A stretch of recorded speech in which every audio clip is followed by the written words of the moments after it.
Hello, everyone, and welcome back to the Knights of the Dawn podcast, where we talk about everything Brandon Mole. My name is Megan. And I'm Jessica. And today we're starting on a brand new series and for a brand new book. For the first time ever, because we've been focusing on Fablehaven for the past, 3 years. This is true.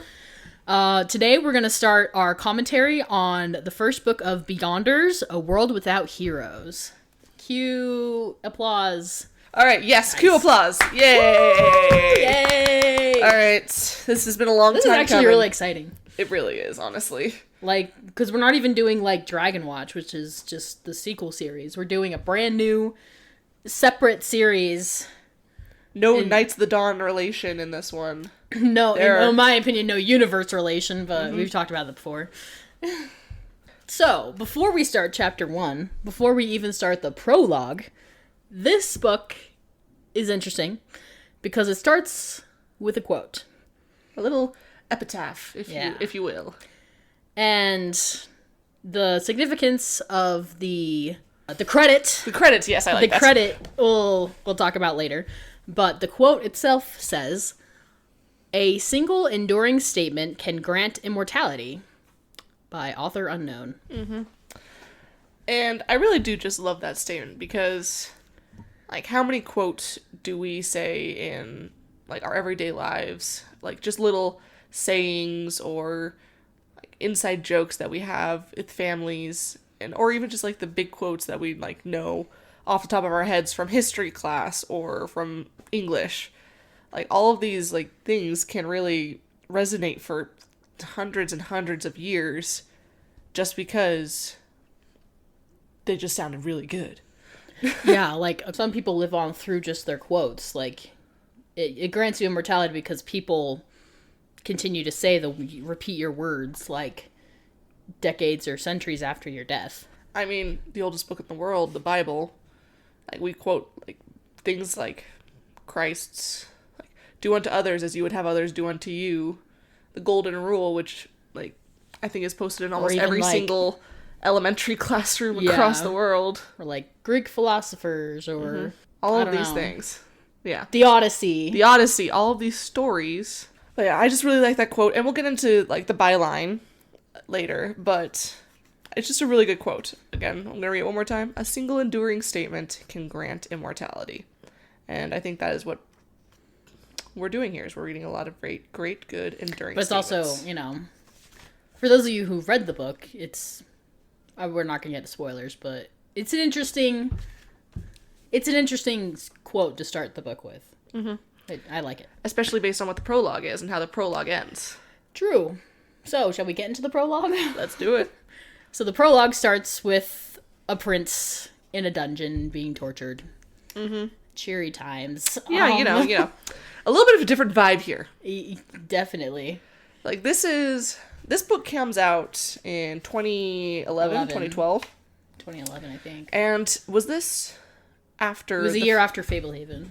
The first Fablehaven book? No, Fablehaven 5 came out in 2010. Okay. I believe. Alright, so this is just after the conclusion of his Fablehaven series. Mm-hmm. And he starts this brand new series, completely unconnected. And I can imagine a lot of people going into this not knowing what to expect. Is it going to match the Fablehaven vibes? And when the first paragraph is, "The prince dangled in the darkness, shoulders aching, ancient manacles digging into his wrist as he tried to sleep. The chains prevented him from lying down. Whether it was truly light or dark he could not say, for his enemies had stolen his sight." When that's the first paragraph, you're like, okay, so we're not little kids playing with the fairies in the garden anymore. It's also... it really just incites a picture in your mind very vividly, and it makes me so curious because you're like, who's this prince? Why is he in a dungeon? What's going on? You have so many questions and you just want to know more about it immediately. At least I do. Yeah, and I find it very interesting that you say, it paints such a vivid picture when this man cannot see. We can see him in our mind's eye, but he can't see anything. And it was just a little thing there. But, and also, just with this paragraph, it also immediately sparks some sympathy for this person. So we're automatically on... we're on his side. His side, even though we don't know who he is. That's true. All right. We already have biases. All right, so the next few chapters give us a little bit of context. Paragraphs. Yeah. You said chapters. I meant to say paragraphs. Thank you, Megan. They talk about, it mentions that this prince is in the dungeons of Felrook, and that he has been there for several weeks experiencing torture that he would rather leave more vague, and we shall adhere to his wishes. PG. We'll keep it PG. All right. And so, however, this prisoner is different from the others around him because he refuses to speak, he refuses to scream, and he has, like, made it his goal in life to utter only one more single word, but only in a very specific circumstance. Yeah. We also get a name, Maldor. Yes. He knew that some of the potions devised by Maldor and his minions had power to loosen his tongue and cloud his judgment. So after he's captured, he firmly vowed to make no sound. Mm-hmm. And so Maldor is our villain here, or yes. at least the antagonist. Our captor. Yes, our antagonist to our to unnamed prince. Yes. And so the prince is then approached by several of his guards, and despite his where's the word? I am struggling today. Me too. Despite his absolute, like, firm... Where's the word? Will? Oh, my lid. Firm will, yes. His willpower to stay silent. They're just needling him. Like, well, you're looking worse every day. You're gonna host They're trying to get a visitor. rouse out of him. 100%. And Rise out of him. for good reason. Like, this man, he... Even blind, as he's being, like, washed and led somewhere else, he is devising a way in his head to take out 4 men while blind and chained. Yeah. He knows he could do it. He's like, sweep the leg here, knock out this guy here, grab a weapon, and he's good. And you know how we feel about good, competent protagonists.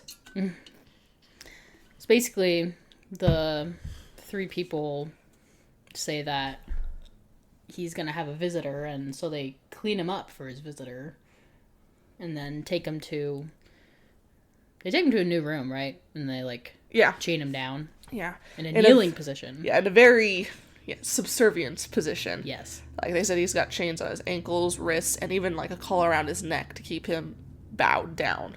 So, it's telling us a lot about who Maldor is and what he wants from his captives. He wants subservience, he wants submission, he wants control, basically. And so, he sits there for minutes, even hours, it says. And then finally the cell door opens and closes, and he hears a voice. And it's a familiar one. And the prince gets a little bit, like, anxious because he knows the voice. It's the voice of Maldor. And this is what he's been waiting for this entire time. And so we're like, reading this book for the first time. You are wondering, you're like, what is going on? Like, why is it so important that he does not speak until he's in the presence of Maldor? Like, and what's going on here? Well, it's kind of interesting because it says, referring to Maldor, it says the Emperor said, and so you realize that Maldor isn't inferred to be an emperor, but he's also a prince. You're like, oh, that's kind of interesting. Yes, that's a good point. Did you ever There's an emperor and a prince? Did you ever have that thought that, like, oh, is this, like, a very interesting father-son relationship when you were first reading this? No, I just didn't notice that until just now. I was like, you know what? If I'm reading this for the first time, I'd be like, why is there an emperor and a prince? That's a good point. But they're at odds. That definitely does say a lot about, like, the possible, or says something about the possible political climate of this world. Yeah. So the prince, he recognizes the voice, but he's still hesitant because it says, he learned the word of power at great cost. The emperor could not possibly suspect that he knew every syllable. Otherwise, he would never have come in person. Could the speaker be a trick, an imitator? The prince knew he'd only get one chance at this. So he only has one chance to use this word. And he has to be sure it's Maldor. Mm-hmm. And so he uses a test. And he speaks for the first time since being captured. Which is pretty powerful, honestly. Mm-hmm. That's pretty crazy. Yeah. And he's responding to Maldor, the Emperor's words, I would have preferred voluntary reverence. Which is wild, considering this man is chained on his knees before you. Yeah. And then he says, perhaps in time. I understand you have lost your tongue. Because, as we find out in a minute, the prince, also known as, he calls him the heir to Trenniscourt. Trensicourt. Why do I always switch the I and the S? That happened last time, too. Every single time I switch the two. The heir to Trensicourt speaks. So, not just a prince. Because, I mean, there could be, like, a bunch of princes and princesses. We have the name of the kingdom. Yes. Trensicourt. Not Trenniscourt. Trensicourt. Trensicourt. So Maldor's like, oh, you'd inhaled a caustic substance. I had begun to suspect you had lost the ability to vocalize. But truly, you possess a will of steel. So in this entire time, they weren't always thinking, oh man, this man is just so determined not to speak. It was just, he lost his ability to speak. It's fine. Yeah, they think he lost not only his sight, but his voice. But yes. So the emperor and the prince begin to speak, and the prince asks, what brings you down to the dungeon? And the emperor says, I am here to celebrate the end of my worries. This feels so much like something that would be at the end of a book and not the beginning, which is so interesting. Yeah. And then the prince says, you have many kingdoms yet to conquer. So we get another glimpse of, like, this emperor is taking over. So that's why there's a prince and an emperor. There are still kingdoms that oppose him. Mm-hmm. And we can also get a leak into what this prince's role is in that. Because he's like, I am one man. But the emperor says, and a keystone is a single block. This is not just any, like, one random heir to a small kingdom. No, this is a key player in the game. Yeah. Yet when it's removed, the structure collapses. Mm-hmm. The keystone. That's such a baller line. It really is. And a keystone is a single block, yet when it is removed, the structure collapses. Like, remove one person from the resistance and it all falls apart. Is what he's implying, yeah. Yes. So. And it's so interesting that, like, Maldor, he continues and he calls him friend. He says, my friend, I have never meant to kill you. I only needed to prove that you cannot stand against me. The way to confirm this reality was to defeat you. It pains me to see you like this. I would prefer to clothe you in finery and bind up your wounds. You may recall I have extended my friendship in the past. Not only did you deny me, but you have fought against me and urged others to do likewise. So he's tried to bring this prince onto his side. Mm-hmm. And he's trying to manipulate him still. Again, it's just so clear what this emperor wants. He wants subservience. He wants total control. And more than that, didn't your mother ever tell you not to play with your food? That's really the vibes he's giving. You don't call yourself an emperor for no reason, unless you want everything. Exactly. And he really does, it does really imply, like, he is, like, to him, this is not, like, this prince was not a threat to him, but he was, like, it was like how the Sphinx almost regarded, like, Kendra and Seth. He respected them for their love of the game, but he never actually saw them as threats until, like, the very end. He saw them as, I feel like he sees the prince as his greatest opponent, but he's so sure of his victory that no one can ever be a real threat. It's like how a chess master might enjoy playing with another person who's good at the game. Like, he sees them as a fun opponent, but not as an actual threat to his power or dominion. Which is so condescending and rude, honestly. Mm-hmm. Oh, it was very condescending this whole time. And so the prince begins his test, and he says, years ago you spoke to me in a parlor in Trensicourt. I showed you a toy. And then Maldor's like, has this become a game of riddles? And then the prince continues, do you remember the toy? And the emperor answers, a wind-up carousel with removable horses. You removed an enameled horse, mostly blue, I believe, and you asked me to join you. And that confirms to the prince that this is Maldor that he's talking to. And so he uses the word. And we don't know what the word is. It just says, the prince spoke the word. That's it.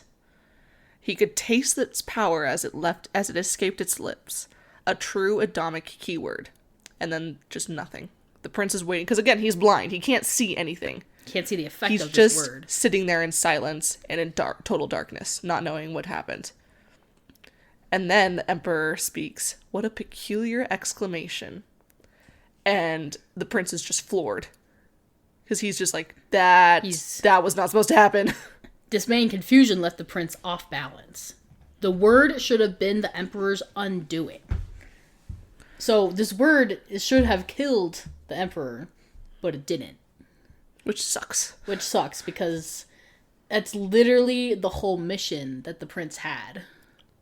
He talks about, like throughout the chapter he's mentioned the sacrifices, the deaths that have led to him coming to this moment, and he's determined not to let the people who count on him down, only for it not to work, and he's just devastated.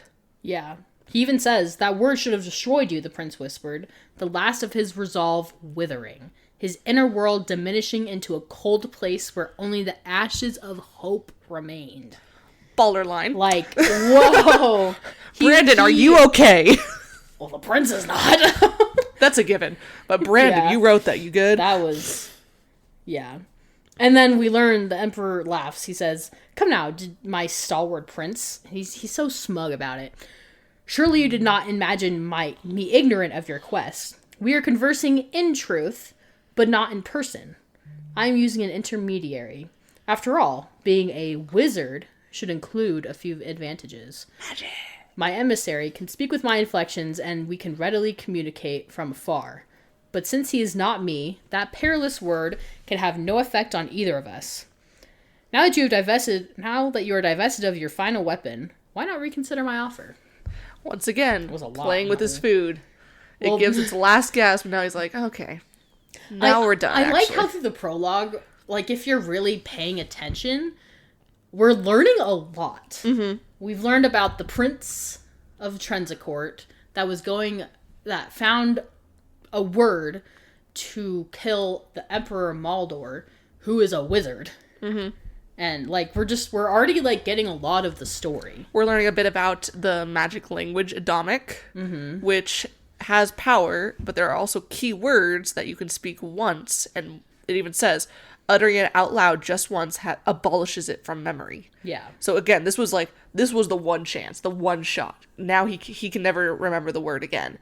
And it's just very, very interesting. Mm-hmm. But yes. The Emperor says, I am very impressed that you learned the word. You are the first. I have long promised myself that he who learned the word would be invited to join my inner circle. You have no more options. Do not perish without reason. Further resistance will bring no reward. Work with me. You can still accomplish much good. Respond with care this time, for you will not receive another opportunity. After all, you just tried to kill me. This introduction to the hospitality of my dungeon has been gentle compared to the horrors that await. And the prince takes a moment. Which, I mean, who wouldn't? Yeah. Like, because initially he says never, because that's all he has left is the fact that, like, he's against this man. And so initially he just says never, I will not join you. But the emperor says, just keep this in mind. Imagine everything that you've already experienced times 10 for the rest of your life. Do you really want to go through that? You've done everything you could. You've resisted. You've fulfilled your He's like, you literally duties have or your honor. No opportunity to hurt me again. Is this really what you want? And the prince takes a second. He, like, quickly goes through, like, the planning, the maneuvering, the bold alliances, and he had failed. He's like, I didn't consider all the possibilities, but I was fooled. His very last chance, and he was tricked into saying it prematurely. He's like, perhaps he should accept the inevitable. He was unsure how much longer he could retain his sanity in this unspeakable place. And the prince raises his head. I will never serve you. You have defeated me, but you will never own me. He owed these words to the people who had died for him. He owed the words to himself. To be destroyed was one thing. At least he had not surrendered. Very well. You were my finest adversary. This I acknowledge. But you will break here. You know this. You have my admiration, but not my pity. Footsteps retreated, and a door clanged shut with the finality of a tomb. And that's the end of the prologue. This shows, like, I was saying how much, like, information we get. We see just the strength of character that this prince has. He's literally faced with a fate worse than death for who knows how long. And he still says no. Which is incredible because majority of people would give in. Fold. They would fold. They would have folded a long time before this. But after this biggest failure, even the strongest people, most of them would give up. And he didn't. Mm-hmm. And that really just does speak to this prince's fortitude. And honestly, just gets us curious for who he is, what's his story, will we see him again? Mm-hmm. And honestly, I think that is the hallmark of a really good prologue, especially for the beginning of it. Prologue. It gives us this prince, it gives us the emperor, it sets up little pieces of the world, of like, there's political intrigue happening, there's resistance, there's an emperor. It gives us all the pieces, but then it switches completely after the chapter and says, and now we're with this kid named Jason. Yeah, we're chapter 1, and it's called Hippo. The Hippo. It's just like, well, there's a tone change. Yeah, but moving on to chapter 1, the beginning of chapter 1, like the first paragraph, is very interesting. Mm-hmm. It's something I never really paid attention to before, but like reading it right now, I'm like, this is strange. Mm-hmm. Because instead of it being like a completely like black and white shift from the darkness of the Dungeons of Felrook to the strangeness that is a chapter called The Hippo, it does a little bridge. It's almost like a narrator is telling the story. Mm-hmm. And this, like, without this first paragraph, like, it could have started with the second paragraph. At the age of 13, Jason resided in the town of Vista, Colorado. But no, it has this first paragraph, which is so interesting. Mm-hmm. It says, over the centuries, individuals have crossed from our world to Lyrian in a variety of ways. Our world being the narrator is from our world. Implied to be Earth. Yes. Although some travelers have journeyed between universes deliberately, normally the sudden voyagers are caught by surprise. They become lost in deep caves and emerge into an unfamiliar landscape. They pass through natural stone arches that occasionally link up our realities. They sink into deep wells, enter passageways near mountaintops, or, less often, crawl through petrified logs. But nobody has ever passed from Earth to Lyrian in a less likely way than Jason Walker.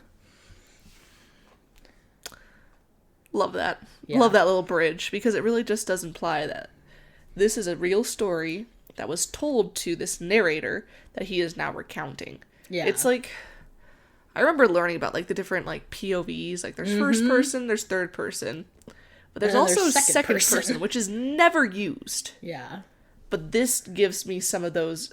It feels like a little bit like second narrator, person. Like writer speaking to the reader. It's so interesting. Yeah. But very enjoyable. So let's get into it. So that is really the most blatant example of it. Then it gets into talking about our main character here. His name is Jason. He's from Vista, Colorado. His father is a dentist, his brother is a dentist, and he's expected to be a dentist eventually as well. But right now, he likes baseball. And also animals. He does also like animals. I know we harp on this. He's 13, canonically. Yeah, we gotta get this out of the way. Yeah. I think he should be 16. The vibes feel very 16-esque. He should be 16. Anyway. I'll die on that hill. And I will die with you, defending you till I last breath. Anyway. Oh, yeah. But, yeah. So we get some facts about Jason. Again, he likes animals, like I mentioned, and he even works at a zoo as like a little part-time job. Something much more likely to be a 16-year-old than a 13-year-old, but we digress. Yeah. It's... Oh, that's true. I forgot. It's like kind of weird that he has a job at 13. Yeah, I mean, I think even I had my first job at 16. Me too. Like even Chick-fil-A waits till 14. Like I think there are labor laws. I think maybe you can at 13, but you have to be really short hours. Mm-hmm. Anyway, not super relevant. We both think that he should be 16 because why the frick is he only 13? Feel free to chime in. So young. I don't know. Do you know any 13-year-old boys that could handle this? Commenters, get to your keyboards. I think my cousin is like 13. I'm like, no, you couldn't do this. I teach 13-year-olds. That's So can you imagine anyone No! in your class? I love my kids, but no! Oh my gosh, that's funny. I even, like, a couple of them Anyway. actually even remind me of Jason. I'm just like, no, you are 13. Yeah. You would not. So in my brain, I just immediately think he's 15 or 16 because that's how I can accept it. Indeed, and I concur. But let us continue. Anyway, it's interesting because we get Jason's, like, he says, well, he's thinking, he cannot recall ever deliberately choosing this course. He had no real passion for tooth repair. The routine struck him as dull and monotonous.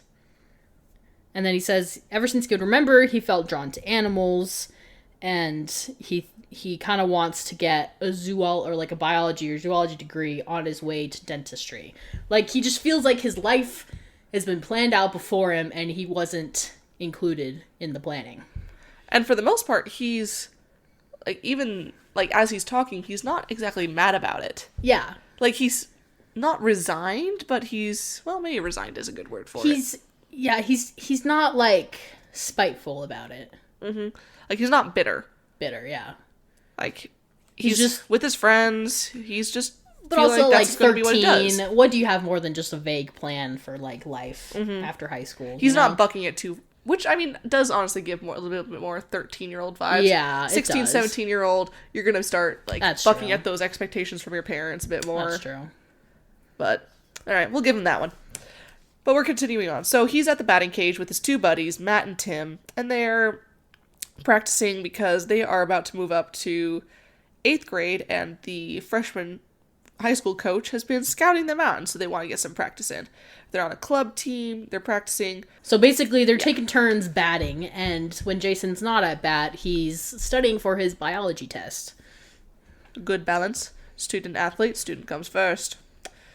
Alright, so he's continuing, and his buddies are heckling him a little bit, like, your nose out of the book. He's like, I gotta pass this test, guys. You may not be in the honors classes, but I am. And they're like, no, really, put it down. Because into the batting cages also walks two girls, twins, who also go to their school. Mm-hmm. What are their names? April and Holly Knudsen. How did you say it? I said Knudsen. Like nut. Knudsen. K-N makes a n sound, not a kn. How do you pronounce this? I swear it's Knudsen. It's like no. I K-N-O-W. know someone with this last name, and they pronounce it Knudsen. Okay, and I will... I thought you were going to say the audiobook pronounces it that way. I'm not that surprised. too, but... Like, it's spelled Knudsen.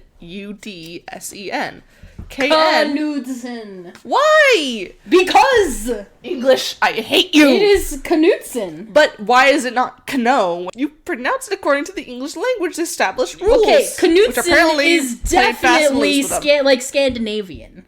100% Scandinavian. So it's Jensen, but it still follows English. Knudsen. See, that is not Knudsen. That's Okay, just but this Knudsen. is a freaking robot. Okay, You their can name... pronounce it Knudsen. I'm saying Knudsen. Fine.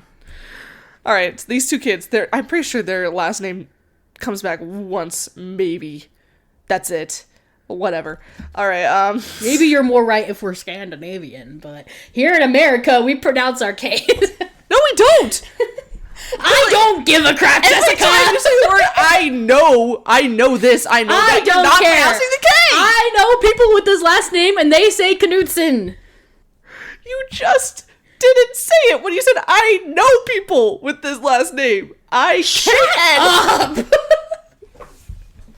To be honest, I'm enjoying this.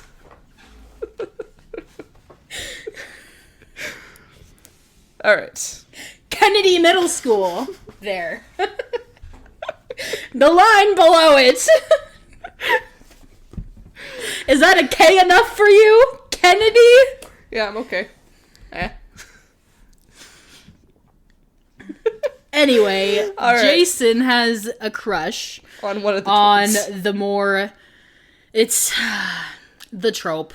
Mm-hmm. One is sporty, one is bookish, and he has a crush on the smart one. Mm-hmm. And his friends are like, why don't you like the sporty one? She seems cooler. And I'm like, oh my gosh, this is so tropey. Anyway.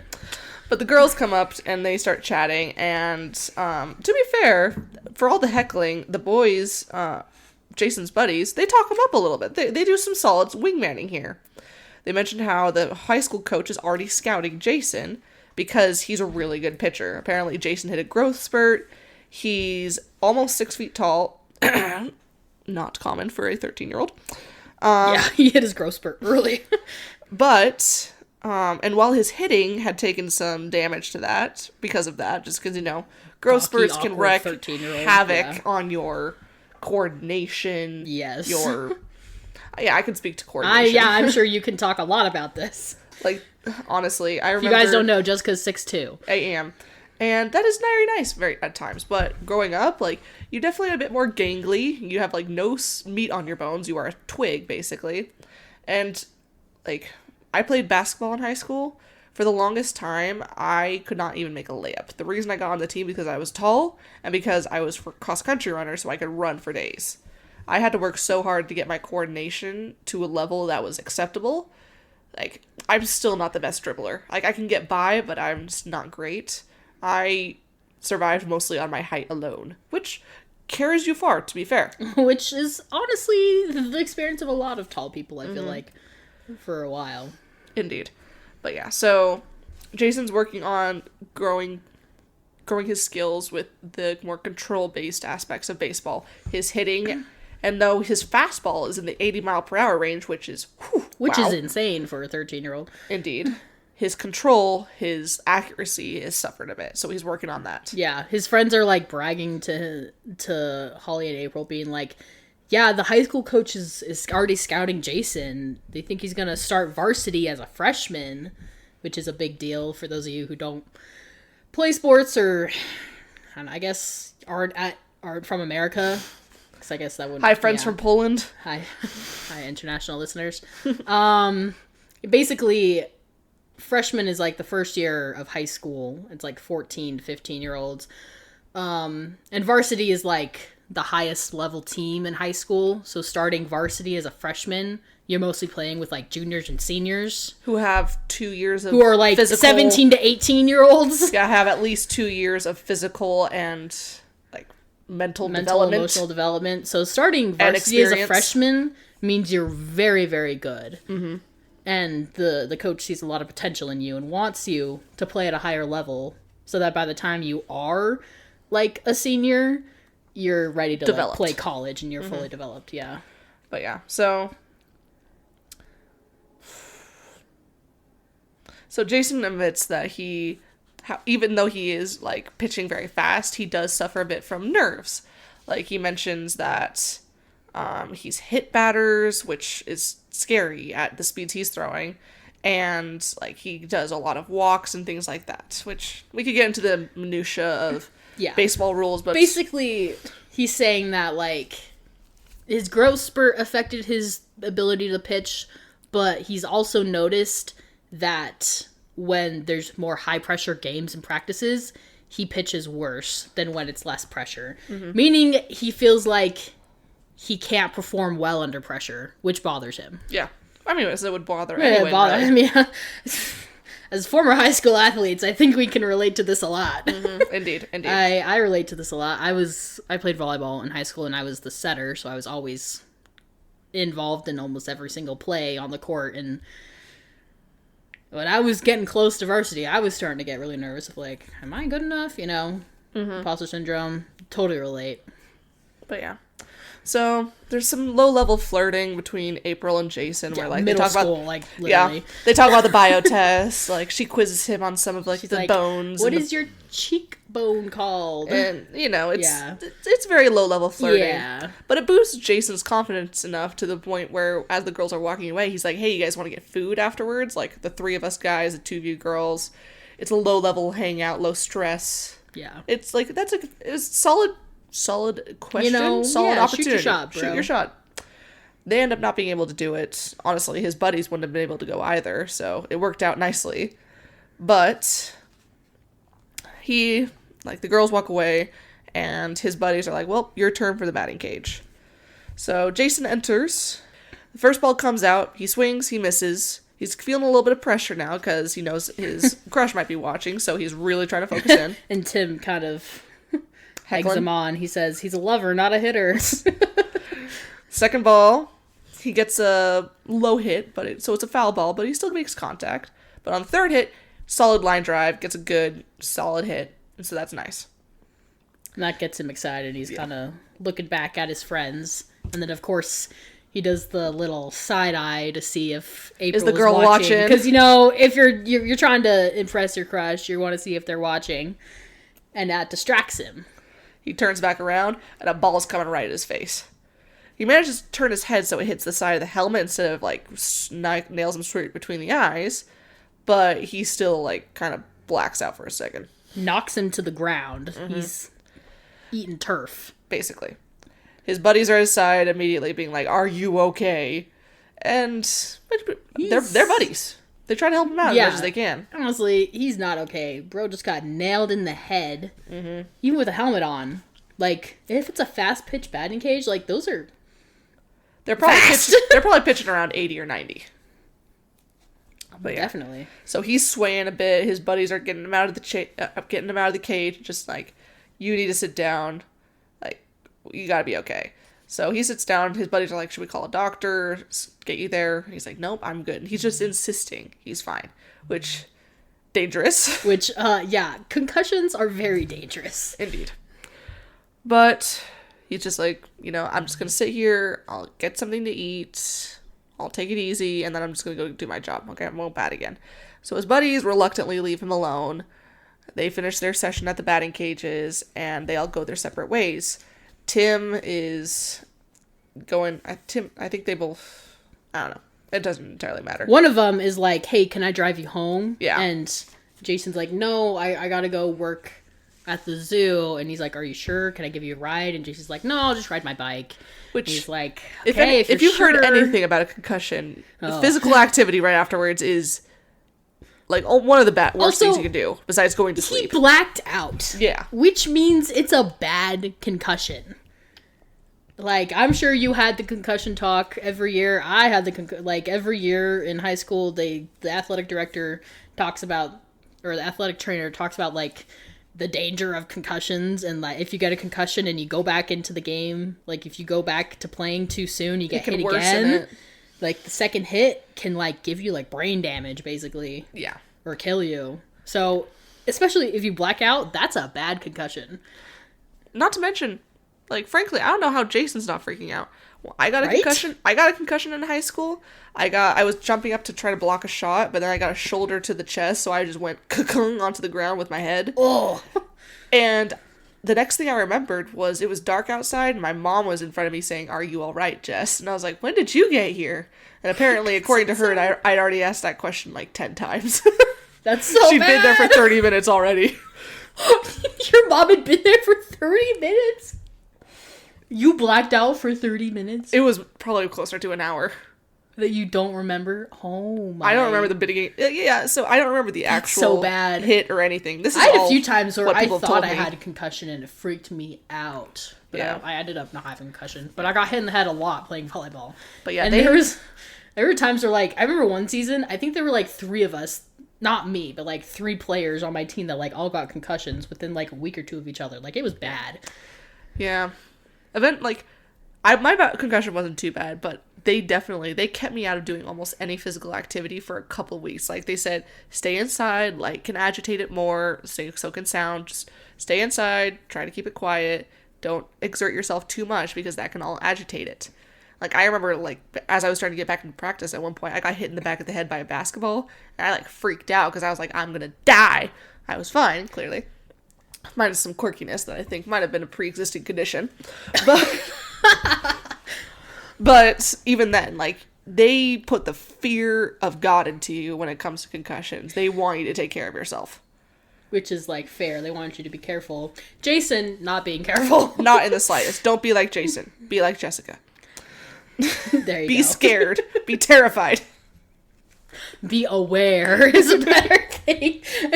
But I was also very paranoid about concussions when I was in high school, so. Mm-hmm. All right. That's also probably because my sister got a concussion and it was like really bad. Well, no, I mean, it wasn't that bad, but it was bad enough that it like. Anyway, it like scared me. I was like, I don't want a freaking concussion. So, Jason leaves. He's on his bike. Thankfully, he's at least smart enough that when he starts feeling dizzy, he gets off the bike so he doesn't risk falling off of it and hitting his head again. So, yeah, points for that. And he heads to this little store, a little grocery store, goes to the Chinese food counter, gets some orange chicken, classic, good choice. And even then, though, he can't finish his food. He's feeling nauseous, feeling off, dizzy, all that jazz. And I'm just like, go to a hospital, child. These are all red flags here. Yes. It's like March, so it's cool outside, but the snow is mostly gone, even in Colorado, which tells you something. And he finally gets to the zoo after opening his fortune cookie. Oh yeah, what does the fortune cookie say? New experiences await on the horizon.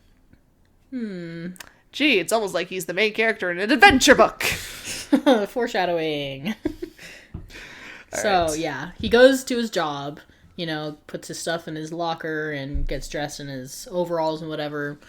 And he starts cleaning up around the zoo, and there's no one there because it's like early spring and on a Saturday, it's probably too cold or something, or, people are out doing other stuff. So no one's around except him. And he starts to hear music. Which is very interesting because he's cleaning the hippopotamus enclosure and he's very much aware that there are no speakers, no, hidden cameras in this area. It's just him and a hippo. Mm-hmm. It says, faintly on the edge of perception, he hears tinkling music rising from the water. And he's like, what the frick is going on? He's like, am I hallucinating from the concussion? I would say, fair point. He's already got fuzzy vision. Really could be. Like, this boy is... The concussion really sells it, honestly, which is probably why he had it. Yes. And get a concussion in the beginning. Which is, I think it's even funnier because next to the hippo viewing area, there is what's called the Monument to Human Stupidity. Oh, yeah. Which is a glass case with all the various items that zoo workers have fished out of the hippo tank over the years. Dental floss, cigarette lighters, coins, glass bottles, etc., etc. And at this point, I'm like, should we put Jason in that case? Yeah. Because he is proving human stupidity right now. Especially with his next move actions. Yeah. So basically, he's so confused by the music coming from the water that he leans over the railing and is trying to get his ear closer to the water to hear.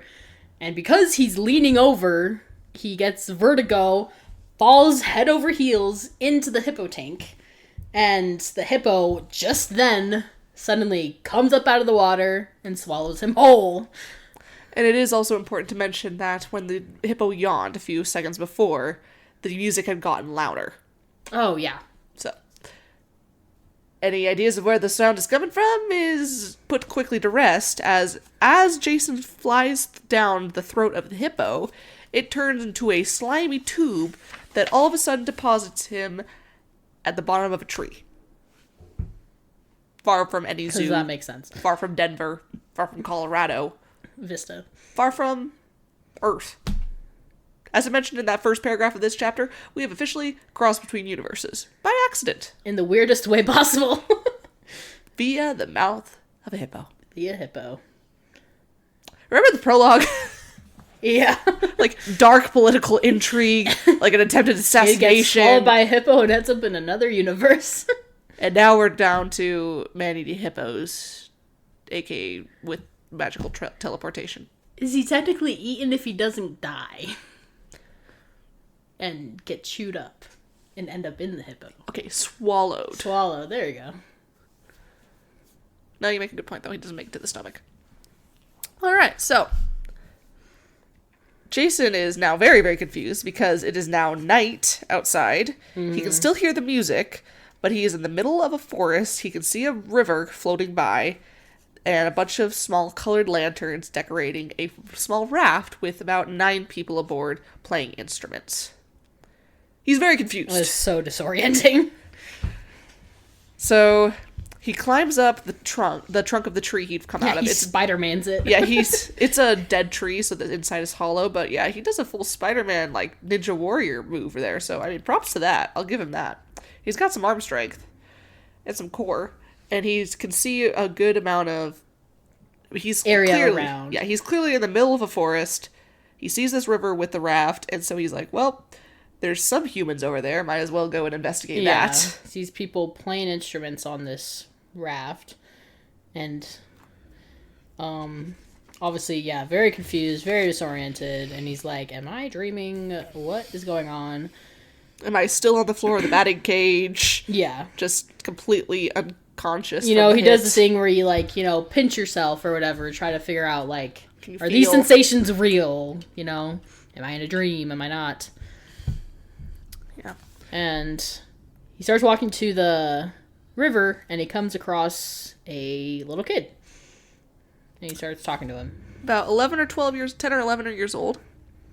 And the kid's like, why are you sneaking up on me? And Jason's like, I'm just following the river and the raft. And the kid's like, okay, that checks out. Yeah. And then Jason's like, so what is with the raft, by the way? And the kid's like, what are you talking about? It's the funeral dirge of the Giddy Nine, the best musicians around. Most folks are waiting for them down by the falls. That's the only part they care about. But I like to hear the music. It'll be the last time. And Jason's like, wait, waterfall? Like, sharp rocks at the bottom? Bring it on. Okay. The kid's like, yep. They're trying to make some kind of statement. They were banned from playing together in public, so they're not going to play ever again. Don't get how it saves anything, fixes anything, but, interesting. And he's absolutely astounded that Jason hasn't even heard of them. Yeah. And he's like, so are you, like, not from around here? And Jason's like, no. He's like, where are you from? And Jason's like, Vista, Colorado? Never heard of it. Jason hesitated, unsure whether he wanted to hear how the boy answered. How about America or the planet Earth? The boy scrunched his face. Not really. Who answers not really to that question? I don't know. Like, a 10-year-old, apparently. Fair. All right. So Jason's like getting desperate. He's like, where am I? And the kid's is just like, oh, the riverbank, obviously. Another 10-year-old answer.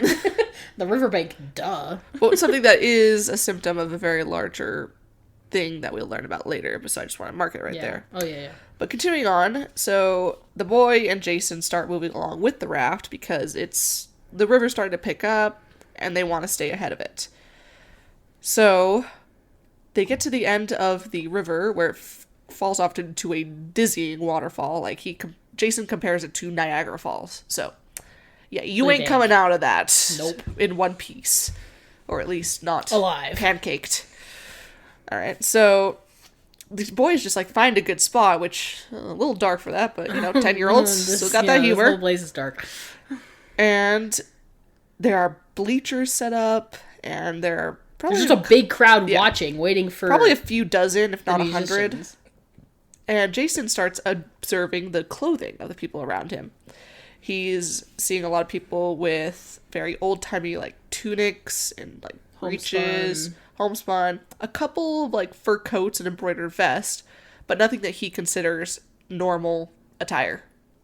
So he's kind of sticking out a little bit. Like, not quite sore thumb, but he was in his work overalls and breeches, so definitely probably getting a couple weird looks. Yeah. And so he kind of finds a place in the crowd, and he starts talking to this lady. He's like, can you believe this? And then she says, can I believe my brother's about to kill himself to create a ridiculous spectacle? And so he learns that this lady's brother is one of the Giddy Nine, and that they're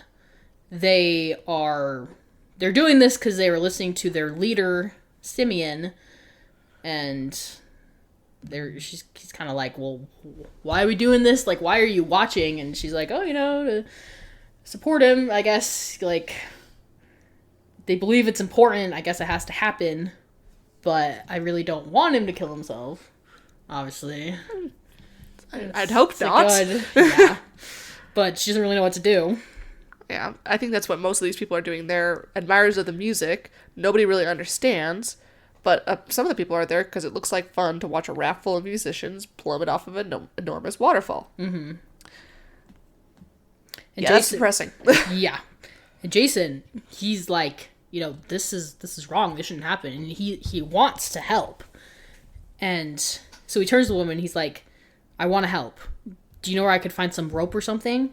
And then she mentions the rescue squad. And she said there's a rescue squad. If they ask for help, they'll save them. But if they don't, they're just going to be here. And so he goes and finds the rescue squad, which is like these two guys who don't want to talk to him. One of them has a bow, though, which is attached to an arrow with about probably 30, 40 feet of rope. And he's feeling like, oh, so you're the one who's going to save them. He's like, only if they want to be saved. Mm-hmm.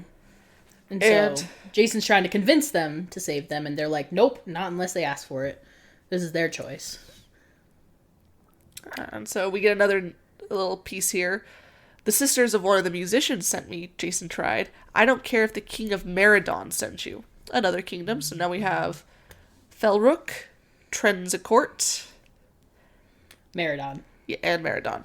Alright, so the plot thickens. Mm-hmm. So there's a guy with the bow and a guy with one arm. That comes important later. But what ends up happening is the raft is drawing you with them, and Jason's just like, he does one of the most impulsive things any 13-year-old boy would do. Oh my gosh. And he's like, screw this, and he just pushes the one-armed short guy into the water. His buddy, who had been holding the bow, is like, what the hey is wrong with you? And dives in after his buddy because, one arm. It's fast-moving river. Like, right, the musicians are the ones supposed to be over the river, not my buddy here. Yeah. And so Jason picks up the dropped bow that the man left behind, puts the arrow on the string, and pulls back. And he's like, I really hope those summers of, summer camp are going to help me here. Yeah. And he just fires. Archery merit badge is going to do you any good, dude. But yeah. And I'm pretty sure he said it's 20 yards out, so probably around 60, 65 feet. Which is kind of far. Yeah. So it's actually exactly 60 feet. What am I thinking? I was thinking feet, meters there for a second. Yeah. But he's directly perpendicular, so it's a straight shot. And it goes over, and he gets it to the raft, which is an amazing shot. Yeah. The problem is where in the raft it lands. He hits a guy. Which sucks. And it honestly shocks him. He, is taken aback for a second. Is like, did I just actually shoot someone? Yeah. It ends up in the guy's shoulder. He'd been playing the bongos, but he falls out of sight. And the line on the bank starts uncoiling, paying out as the raft continues to move forward. Now, the man got caught up in some of the stuff at the bottom of the raft, so the line goes taut, as the line was also secured to a tree on the riverbank. So now, as you can probably imagine, as the line goes taut, it becomes a giant pendulum. So even though the raft is going forward, it starts swinging to the side, coming straight towards the riverbank and a huge crowd of people. Mm. And yeah, chaos erupts, basically. A lot of the musicians stop playing their instruments. The raft hits against the bank for a second. Jason thinks someone might have jumped off, but before there's really much time, one of the rescue squad, quotes around rescuers, who's gotten out of the river by now, takes a knife and cuts the line, sending the musicians back to their deaths. And everybody cheers. Yeah. That's the kind of world Jason has come into. Yeah. And he still doesn't even know where he is. Yeah. All he knows is that he's lost, no idea what's going on, and he just shot a man. And watched 8 or 9 people just plunge to their deaths. Also, the guy who cut the line is now coming back towards him up the riverbank, so Jason runs into the trees. He's like, see ya! He's like, I'm not dealing with this. And that's the end of chapter 1. Yeah. A lot just happened. Indeed. Alright, so Jason plunges into the trees, trying to escape the wrath of the rescuers. They're trying to come to terms with everything that just happened. So he finally finds himself in a quiet glade, and he just bends over, and he just starts trying to think of his way out of this. He's like, can I wake myself up? start pinching myself. He's praying he wakes up in a hospital bed at this point. Yeah. He's like, can this really be possible? And he's like trying to come to the terms of the fact also that he hit somebody, because he's like, I mean, the man was going to die anyways. Like, did it really matter that he had an arrow in his shoulder as he went over the falls? But he's still dealing with that guilt as a 13-year-old kid. Yeah. But he still feels like the real criminals are the rescuers who cut the line.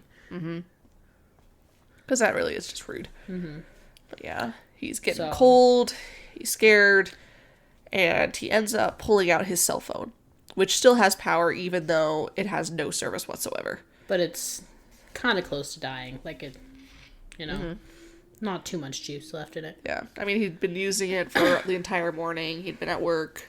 Like, it's not going to be at full battery, and but right now it's his only link to home.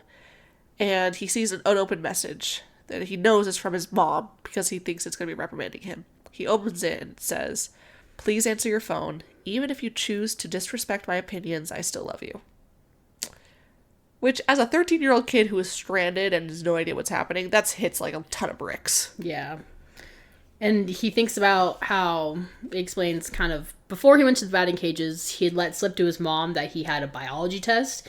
And so she tried to stop him from going to the batting cages because, studying for the test should come first before hanging out with your friends. And Jason had been like, Mom, I got it covered. I got a plan to get everything done. And she was trying to stop him, but Jason is stubborn and just left.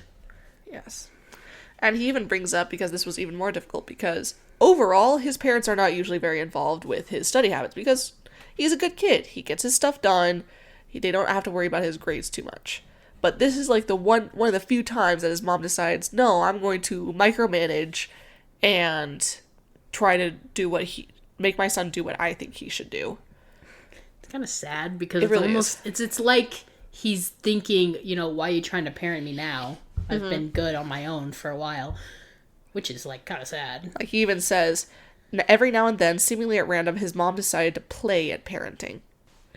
Ugh. And like, I don't remember if I explained it earlier, but like, it says he has like 2 older siblings who are like way older than him. Yeah, it mentions that his older brother had already gotten into dental school. Yeah, so and he's a 13-year-old, so at least 5-6 year difference. Probably closer to 10.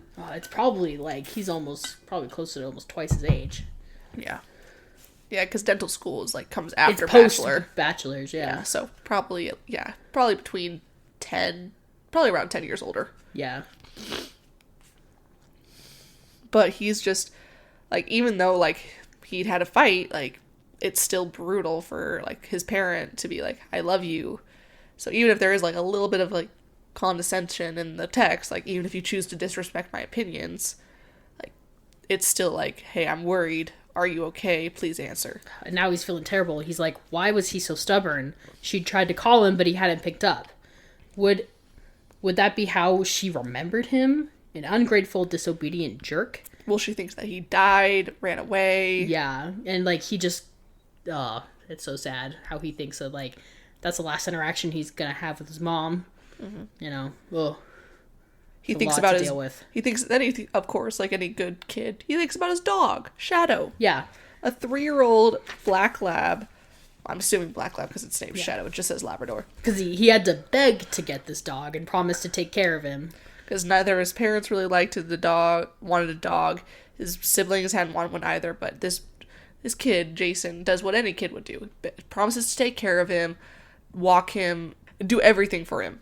He had saved up, he pays for everything, and he's the one who takes care of Shadow. And so now he's worried, like, his parents don't know how to do it, they don't even know where his leash is, will Shadow be okay? And it's just everything is crashing down on him in this moment. Yeah. Like, his parents don't know where he is, his dog is going to probably suffer a little bit for his absence, and he's just wiped. He starts yelling, hello, I want to go home, hello, is anybody there? And there's nothing. Yeah, basically, he's having a bit of a breakdown, understandably. It's completely valid crash out. It's all starting to come to reality a little bit, but he decides to curl up under a bush and sleep, which is probably the best choice right now. He wakes up and he's like, can still you here. Go to sleep in a dream and still wake up? He's still like, can this still possibly be a dream? But yeah. So he decides to try and make the most of it, starts walking, finds a direction, goes. He doesn't know where he is. He doesn't even know really where the river was with the waterfall. So he just starts moving. He doesn't have any food. He's hungry. He thinks about going down to the river. He thinks about taking a drink, but he's just like, yeah, he's smart. He's like, what about parasites? He's like, does running water make it cleaner? Like the whole thing of dysentery. Dysentery. Die of dysentery, like the Oregon Trail. He's trying to be smart about this. He is. He got honestly, the survivalist. This would be like my train of thought. Be like, can I drink from this if it's running fast? Is that a thing? Mm-hmm. All of a sudden you have to know all these survival things that you never really thought about before. Mm-hmm. And in the end, he comes down to, if I start dying of thirst, we'll risk it. But for now, he's just going to follow the stream and see if it takes him anywhere. Mm-hmm. And he stumbles upon the randomest thing you could probably ever stumble upon in the woods. A big building, huge building, and it says it had a frieze depicting men at war surrounded the top of the building. Foot soldiers armed with spears and shields confronted armored warriors in chariots. Windowless walls of snugly joined blocks hid behind numerous grooved columns. A series of broad stone steps flanked by massive stone figures granted access to a brass door recessed in an arched alcove. What I imagine is just like a giant Greek temple of some sort with statues. Yeah, my first thing is Lincoln Memorial, but instead of like having it go straight into Lincoln's statue, there's like a finished wall. Yeah. Pretty much. And he's like, well, I don't know what I would think. I'd be like, what the frick is this? What is going on? What is going on? And so he's like, well, I guess I'll try the door. And he does. And it opens. And there's a guy with a weird looking hat sitting at a desk. And they are equally surprised to see each other. Yeah. The man whispers, "Great mother of knowledge." That's a really funny exclamation. And Jason's like, "Thank you for not being dead and or pissed at me. Trying Just to kill me. Thank you." Oh, he doesn't say it, but that's what he's thinking. Yeah. So the man comes forward. He's like, "Welcome, seeker of knowledge. Surely you've traveled far and endured much hardship to earn the right to study at the repository of learning."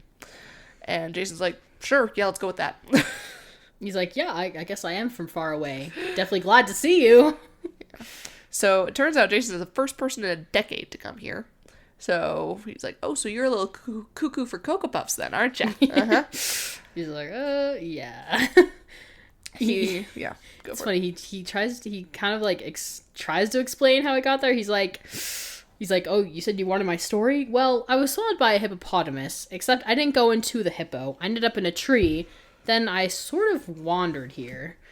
And then the guy says, "You choose to speak in riddles. Very well. You've earned the right to be cryptic."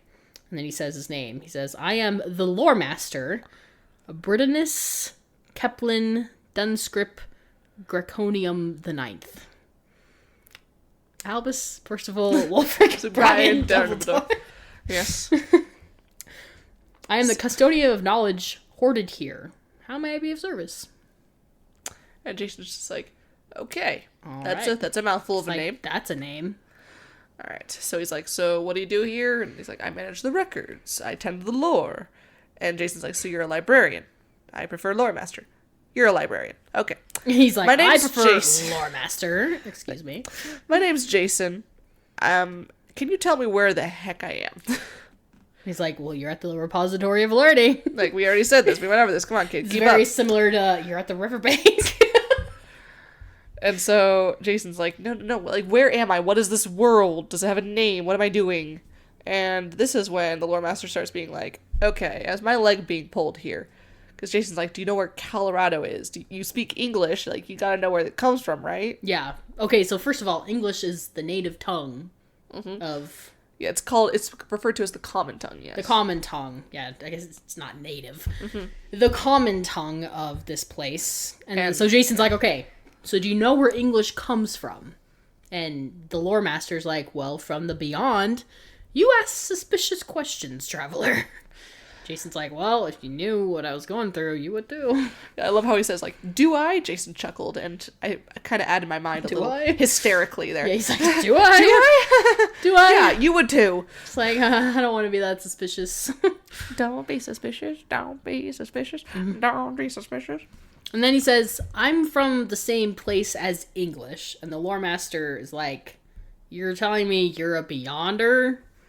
He's like, if that's where you want me English to comes believe from. you? And so the lore master's like, okay, so you just came here to mock me, eh? I know I'm, like, historically I'm gullible, but this is taking it too far. Yeah.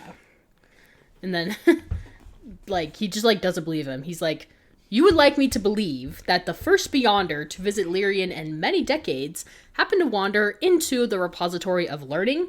I may be notoriously gullible, young traveler, but even I have my limits. And Jason's like, okay, piece of information I can use. I'm an Illyrian? He's like, yes, as you very well know, you're an Illyrian. He's like, why are you playing coy? Like, what? What are you doing? Okay, so he's like, where's the nearest town? Like, you're in the middle of nowhere. Where can I go to find civilization? It's like 2 days east of here. And he's like, are you kidding me? There were dozens of people watching this event of the Giddy Nine's funeral. He's like, yeah, they probably came out for the spectacle, but... And then Jason does the typical, have you ever seen clothes like this before? Have you ever seen this thing, a laser pointer? He's got one on his keychain. He's like, showing off the magic? stuff. Yeah, I'm a magician, like the classic. Mighty and powerful gods. Yes, the road to El Dorado type beat. Alright, so Jason's like, okay, I don't have a ton to prove I'm from elsewhere, but, phone turns on, right? Flashlights, cool things, right? He's like, alright, let's just move on. Do you have books? Books that can give me a quick overview of where I am and what's going on? And the Lore Master's like, okay, you may be trying to pull my leg, but you're still a visitor, and those don't come by often. I will humor you, so I can get you a book with some background knowledge. And Jason's like, can it get me home? And the Lore Master's like, no. But if you're actually a true stranger, this will get some context. Let's come on in. So he takes them to some of the shelves. It says, after winding about in the book-lined labyrinth, the lore master gestured for Jason to take a seat at a wide table of dark cedar. Grunting, the lore master selected a heavy blue volume, almost as tall as his waist. The silver letters embossed across the front in a fancy script. He heaved the book onto the table. Not only abnormally tall and wide, the book was several inches thick. Jason read the title, An Abridged History of Lyrian. The writer was also identified as Author Unknown. And Jason's like, you're kidding, right? You expect me to read this thing? It's huge. He's like, you're kidding. Abridged? This is abridged? Abridged means shortened. Things taken out. Summary. Not everything. And Lore Master's like, well, this is an abridged version of the history of an entire world. Like, it's the world, darling. Did you expect it to be small? Good Narnia quote there. Small, Thank you. I was actually kind of proud of that one. So, he's like, well, this can give you a good summary of things. Let me show you where to start. So, he points to a section that says, The Decline of the Age of Wizards. And Jason's like, wait, you have wizards here? Maybe magic can get me home. Yeah. And the lore master says, once there were many, now only one remains. Hint, hint. We know I'm a wizard. Uh-huh. The wonderful Wizard of Oz. From the prologue. Anyway. So, Anyway. Jason learns that Adamic is the language of creation, and Adamic is what wizards use to enact magic. So, he learns about 3 specific figures, and they were the wizards that were universally regarded as true wizards. Eldrin, Zokar, and Serdius. Mm-hmm. And so it talks about how each of these wizards could create races. They would like have their own little like enclaves and like They were all very supporters. powerful. Very, very powerful, and it seems at odds with each other. It also mentions Zokar took on a few apprentices, namely Erastus, Auric, and Maldor. Mm-hmm. Hint, hint, hint, hint. Continuing. So, Eldrin was said to be the one of the better wizards. And so Zokar felt threatened and then challenged Eldrin in war. Now, before he goes after Eldrin, though, Zokar chooses to first eliminate Serdius, a lesser threat, succeeds, but it becomes known as Zokar's Folly. Eldrin is able to prepare, and an alliance between the two of them had been unlikely from the start. But anyways, huge battle eventually happens, but we learn that both Orruk and Maldor, two of the apprentices of Zokar, are kicked out because they fell out of favor. Are gone. And the third apprentice ends up betraying Zokar and joining Eldrin. Yep. And eventually, the two wizards that are left, Eldrin and Erastus, pass away. They don't start any new races. They don't do really much anything else. They pass out of the knowledge without discovering another race. Without passing on their knowledge as well. Yeah. So no more wizards. So basically, there were 3 wizards. One of them got really paranoid, took out one of them, but that weakened him enough that the other was able to take him down.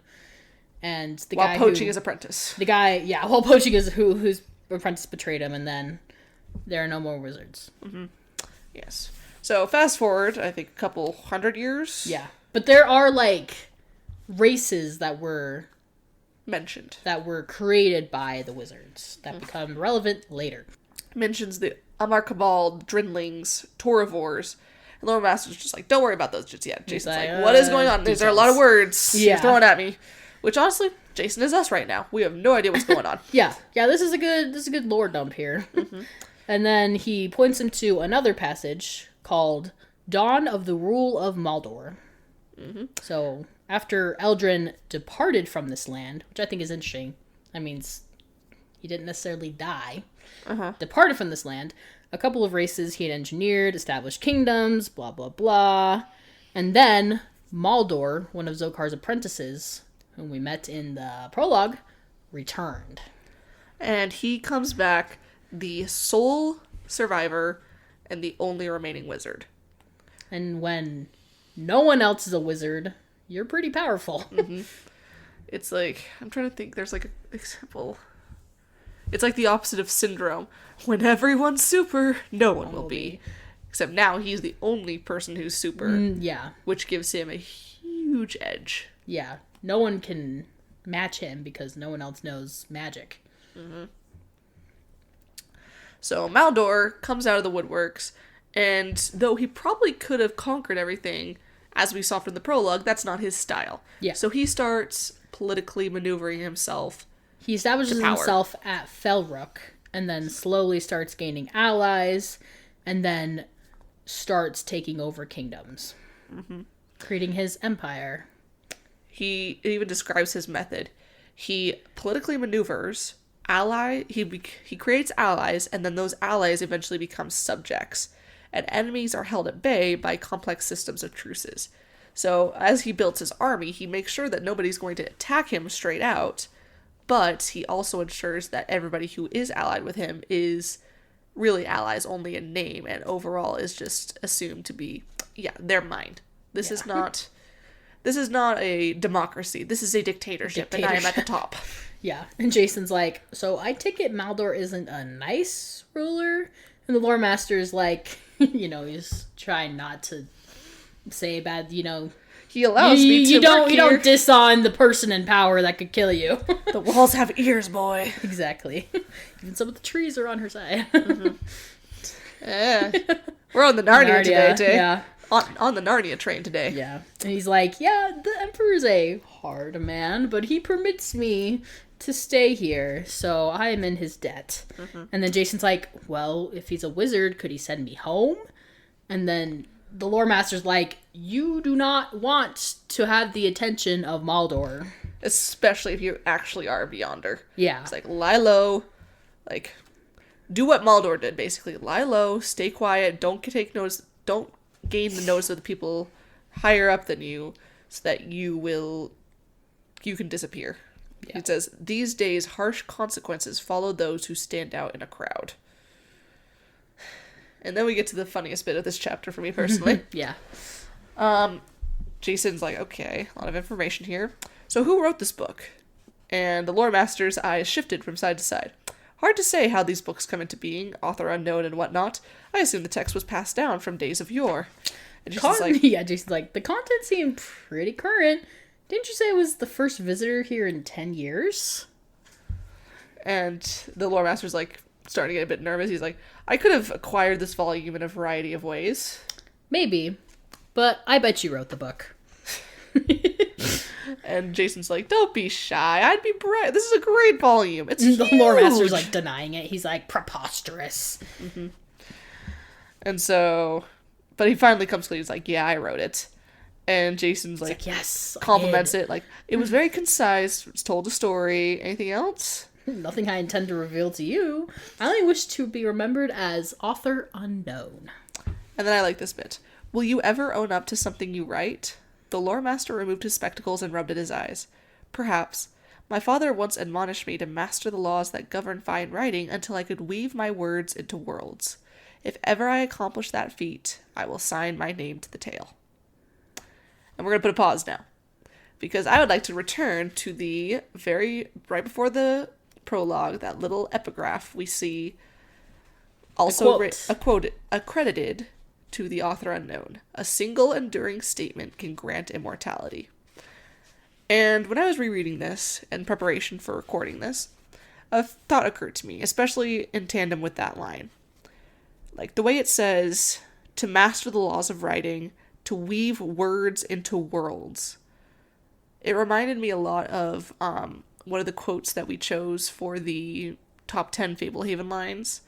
One of the ones I chose was from the acknowledgments at the end of, I think, book 4.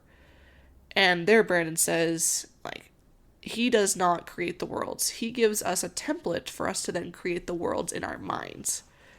And to me, that in connection to this, Brandon considers himself almost to be the author unknown.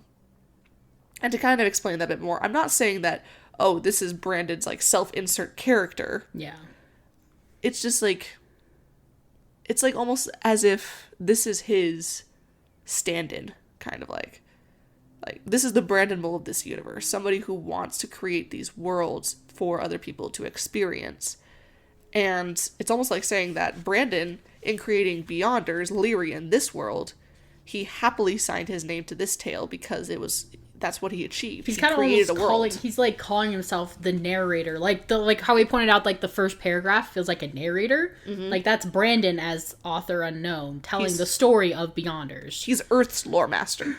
Yeah. This is like his parallel universe counterpart. And something interesting I find is that we looked up the quote at the beginning, and it is an original quote from this book. Mm-hmm. Like, it's not... Because I feel like when I see quotes at the beginning of books, it's from real-life people or books or something that apply to, like, a theme in the book. Mm-hmm. But this one, in a statement endures forever or whatever, author unknown, is, like, referencing author unknown Beyonders, basically. Which is interesting. Yeah, and again, I think it's like a self-reference. Yeah, it just builds my personal theory that, like, the lore master is Brandon's way of inserting himself into this world in a way that still feels natural, where he's able to share some of his personal nuggets of wisdom of what he loves about writing. Mm-hmm. Like, I wonder how he relates to the lore master. Yeah. I wonder how many pieces of drafts that he signed author unknown while he was trying to get Fablehaven and Beyonders ready for publishing. Or maybe because they're not published, to him it's more author unknown, and that it's not necessarily something that he's going to put his name to. Mm-hmm. Yeah. It's interesting. Just so yeah, a little fun to side. And then Jason's like, well, that's cool. I'm hungry. And they eat mushrooms and fungus. I mean, at least it's tasty. Yeah. And we also have a little bit of a shenanigans happening when the meal is served by the young boy that, surprise, surprise, same guy that Jason on the riverbank. Met on the riverbank, the little 10-year-old who is very literal and sassy. Yes. And Jason thinks about revealing, like, oh, hey, nice to see you again, but the boy's just like, no, don't say anything, don't. Trying to sign with his eyes, don't say you know me. Shut up. And we learn his name is Hermie. And Jason plays along and pretends not to know him, and yeah, it's all good and dandy. He's like, all right, bro code. Yep. So what they happens eat in their Fight Club food. stays in Fight Club. Yeah. Eat their food, blah, blah, blah. So Jason starts to say, you know, I really want to find a way home. Surely there's something here in this whole extensive library of knowledge. Very meticulously curated, by the way. Kudos to the caretaker again. That can help me get home. And the lore master is like, I don't think so. He's like, but he kind of hints at like a restricted section, basically. The forbidden level. Forbidden level. And he's like, but only the bravest and boldest do that, and I don't think the knowledge up there would really serve the purpose that you're wanting. But once you mention the forbidden fruit, Jason can't stop thinking about it. Mm-hmm. And Pandora's box, basically. Yeah, he's determined to enter the forbidden level. And so the lore master directs him to a specific book to help him if he so chooses. All the while pretending not to, because... Yeah. This is similar to what the lore master was saying earlier about Maldor. Like, you do not want to earn his ire, you don't want to draw his gaze, you want to stay as far away from anything that concerns him as possible. And so he's kind of guiding Jason in a way that he's not necessarily guiding, but he's still helping out as much as he can. He's, like, putting down hints, but also trying to warn him that, like, he should proceed with caution. Yes. And it's honestly interesting because Hermie, the boy... when he hears Jason continuing to ask more and more questions, he's, like, confused, honestly. Like, he's like, why are you asking more questions? Which, for a 10-year-old, like, they're also very curious. But I think it just goes to show, like, the mentality of the people in this world versus Jason. Like, he's curious, whereas these people have been subjugated probably for so long, they're just content to leave things as they are. And Jason... though, is just like, forbidden section, I'm going straight there, because I think the lore master mentioned that pretty much all information about Adomic, beyond anything, traveling between the worlds, was restricted, which, well, what better place to find restricted information than in a restricted section? Yep. So, yeah. Jason starts wandering around after they eat. He sees a sundial, which is important nice later. Atrium. Yeah. Hey, want to buy a sundial? Anyway. Want to buy a sundial? Hercules reference for you there. And he's just kind of wandering around the courtyard, exploring, and he starts going through the library, exploring the shelves. And then he finds what he assumes to be the door to the restricted section. And it has a very, I guess, intense lock on it. I think that's the best word for it. Yeah. So he goes up the stairs to find the door. And he says he arrives at a large iron door riddled with tiny holes. The perforations were arranged in an orderly grid of columns and rows. Wooden pegs shaped like golf tees protruded from the 10 center holes in the uppermost row. So basically, you have to arrange the pegs in certain coordinates in the thing to open the door. And it's not like you could do this at random and successfully do it. Yeah, you can't brute force it. He counts the number of holes. There are 100 in each horizontal road, 100 holes in each horizontal road, and about 300 in each vertical column. So there's like 3,000 holes. 30,000. 30,000. Sorry. You're good. But You're the math teacher. Well, I was also reading the next line. Oh, he says, a quick computation yielded a total of 30,000 holes. Yeah. And he has 10. Now this one, I could probably do the math if I wanted to. Some factorial statistic calculations. Oh, but, you ain't brute forcing that. You are not happening onto the combination lightly. Nope. His clue, though, comes from the symbols that are on the side of the door. So every single row and column has an individual unique symbol that Jason figures will probably give you the combination if you find the right code. So, Jason, knowing he can't do much more for that point, goes back downstairs, starts looking through random little books. It was very interesting. He just looked at a bunch of different things, learned about different places in this world. And eventually he is summoned to lunch, or dinner, possibly, by a big white dog with long white fur. And a bell. And a bell! Basically, the dog is sent to bring him back to the dinner table. Mm-hmm. Very cute dog. And Jason, not one for subtlety, asks, "That is quite a lock on the door to the upper level." Yeah. And the lore master's like, "Oh, we're really still talking about this? Okay." And Jason's like, "Well, where would a guy keep a combination to a lock like that? Seriously, this boy's about as subtle as an elephant in a china shop." I love how he says, "Did you design the door?" "No." "Who did? The unknown designer?" A little bit of Jason sass there. Which, I mean, valid. So funny. Yeah, so the lore master is like, "So I guess you're interested in locks, hmm? Well, I may have a book that might interest you in that. I'll have it sent to your room later." And so they continue with dinner. Jason goes back to his room, and he sits down and looks at his phone again. He rereads the messages from his friends and his mom, and is just, like, contemplating life. He's wishing his friends were there.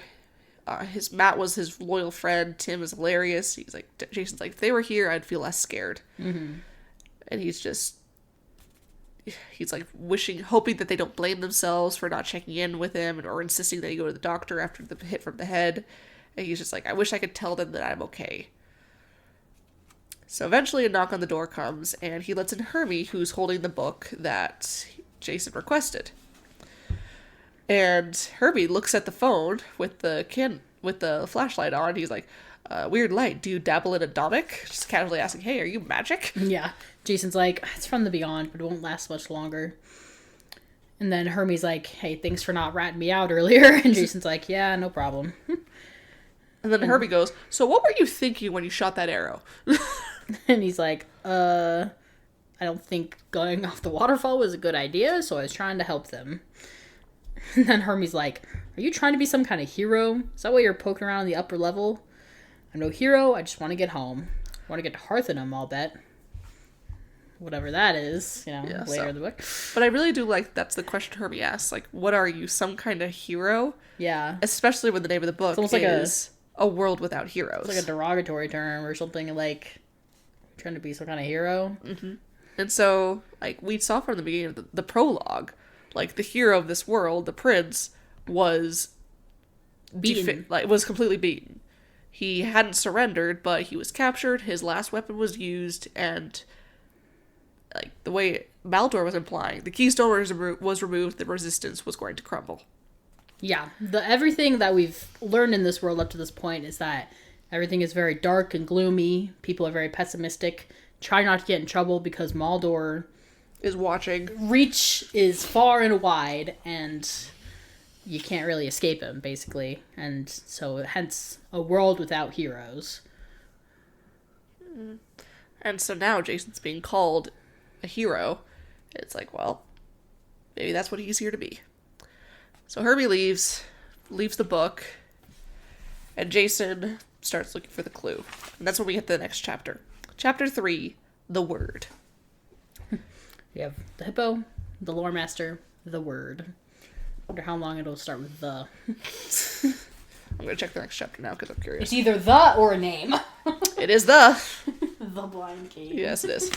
The next one's not, so. Jugger. The first 4 chapters. Oh, yeah. Questions and answers. No, Rachel, question and answer. Or no. Gifts?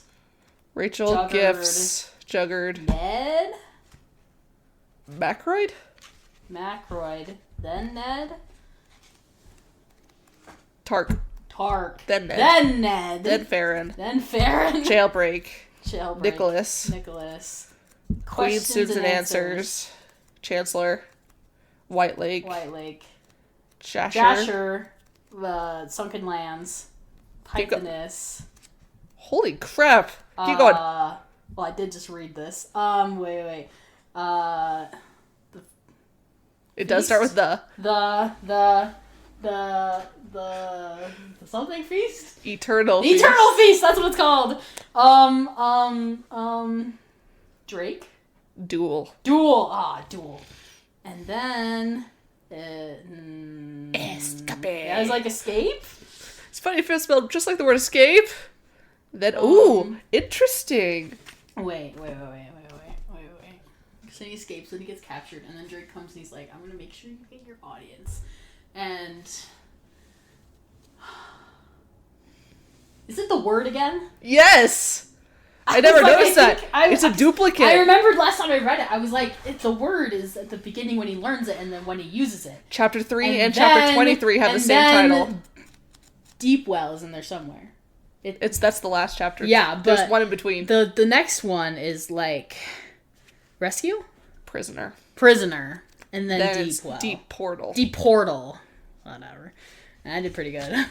Yeah, I was very impressed. Well, it's because last time we were trying to figure out how to split them up, I was looking at them and I was like, man, every other one is a name. And then these first 4 all start with the. So, it's kind of funny.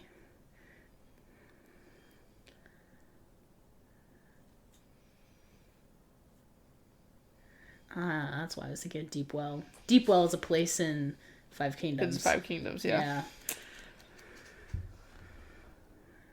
Which I also just reread, so. You're my only souvenir. Yeah, good times. All right. The Word. Chapter 3. The Word. Chapter 3. All right, so Jason wakes up, and he finds a clue at the end of the book, which is a brilliant collection of children's stories. Like, there's one about a bird teaching it's a little, like, anecdote, kind of like, what are those called? It's like The Lion and the Mouse. The Tales of the Beetle the Bar. No, it's like, what are those called? Fables. No, there's something else. It's like something, whose Fables?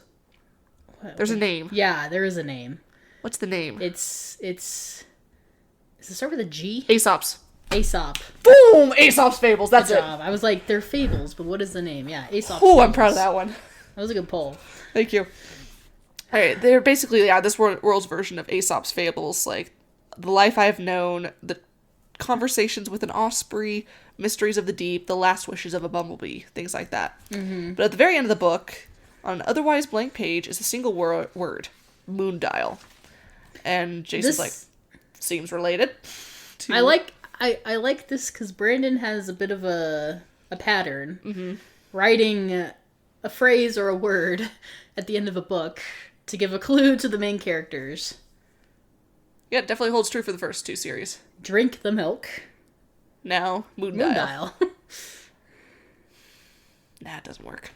There's nothing else. Yeah. Well, I was just thinking, should we replace what's at the end of the... Don't say Moondial. No, it doesn't make sense. It doesn't make sense. It's not as iconic. That's what I was thinking. Yeah. Yes. So, Jason, now that he's found this hint, is like, well, I know where there's a sundial, so let's check that. He goes to the atrium where he'd seen it, looks at the side, and finds a lot of interesting symbols. So... It's all coming together. Oh, yeah. It's all coming together. So... Jason begs off a pen and paper, or unfortunately a quill and paper, because there are no ballpoint pens. If only he'd come through with that. Yeah. When he went through the Can you imagine? hippopotamus. I'd be like, look, this is so much better. You probably could have sold that thing to the lore master for so much goodwill. The only ballpoint pen in existence in Lyrian. Mm-hmm. But yes, so he records all 10 of the symbols that he sees under the sun, and then, accurately deducing that perhaps the word moon dial also has something to do with something, he returns that night and finds 10 different symbols under the light of the moon. Mm-hmm. He records those as well, and then he asks the dog to take him now to the door once again. Also, the dog's name is Ferocles. Yes. Well, he's a longer name, but nickname is Ferocles. I think he's also the 7th of his name. Yeah. So. It's like they just named the dog, every new dog, the same thing. Proxima. I found the name. Veraclastinius. Wait, I got this. You got it. Veraclastinius Androbrellium Pathorshin the 7th. Job. Yeah, I will not be Ferocles for sure. Yeah, I will not be memorizing that one. I have my limit is Numuhumu Makiyaki Ayalunamor. Rock. Yes. It is poem about rock that my father found the day of my birth. I just read it. She's quoting the Stormlight Archive, for I those of you am. who don't know. They're sick lowlanders. You know, that was a pretty good approximation of his Again, just listen to accent in the audiobook. it. His intonation, yes. Alright, so, Jason gets back to the door, and as he had hoped, the symbols that he had found on the moon dial are like coordinates. Yep. So one sun, one moon. One sun, one moon, and each one of them gives him a peg that he can match out. It takes him a while, but he manages to get everything to line up, and then he hears a click, or a tumbling from inside the door. They grasped the handle, it turned, and the heavy door swung inward. I sank your battleship. Which is funny, because it's like battleship. That's literally what it pegs, is. Yeah. Or, and then he's like, okay, Faircles, take me in the upper level. And the dog does not want to go. Which is a red flag. yeah, trust the dog, guys. Come on. Like, Yeah. They always survive the horror movies. If you're going to ignore your instincts, trust the dog's instincts. Mm-hmm. But Indeed. he doesn't. So, Jason goes up by himself. And now, he does do some good thing here. He gets up to the upper level, and not wanting the door to close without him, especially because he doesn't see a row of pegs on this side, he gets a book and props it open. Very, very smart. Doorstop.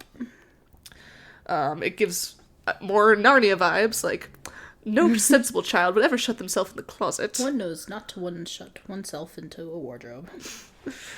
And so, it's dusty up there, everything It's is very creepy. very cobwebs, grime, all that jazz, but Jason's like, we're gonna start looking. He's just got a little candle.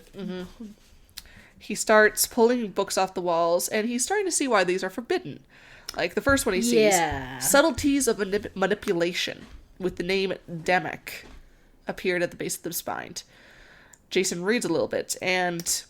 it is the creepiest book ever. Yep, pretty much. Basically, it's talking about how you can manipulate people and ways to manipulate people and, like, bend their minds to your will. Mm-hmm. And then, as he's reading it, he starts to get a really dark feeling, and he just puts it back on the shelf. Yeah. He's like, I don't want that in my mind.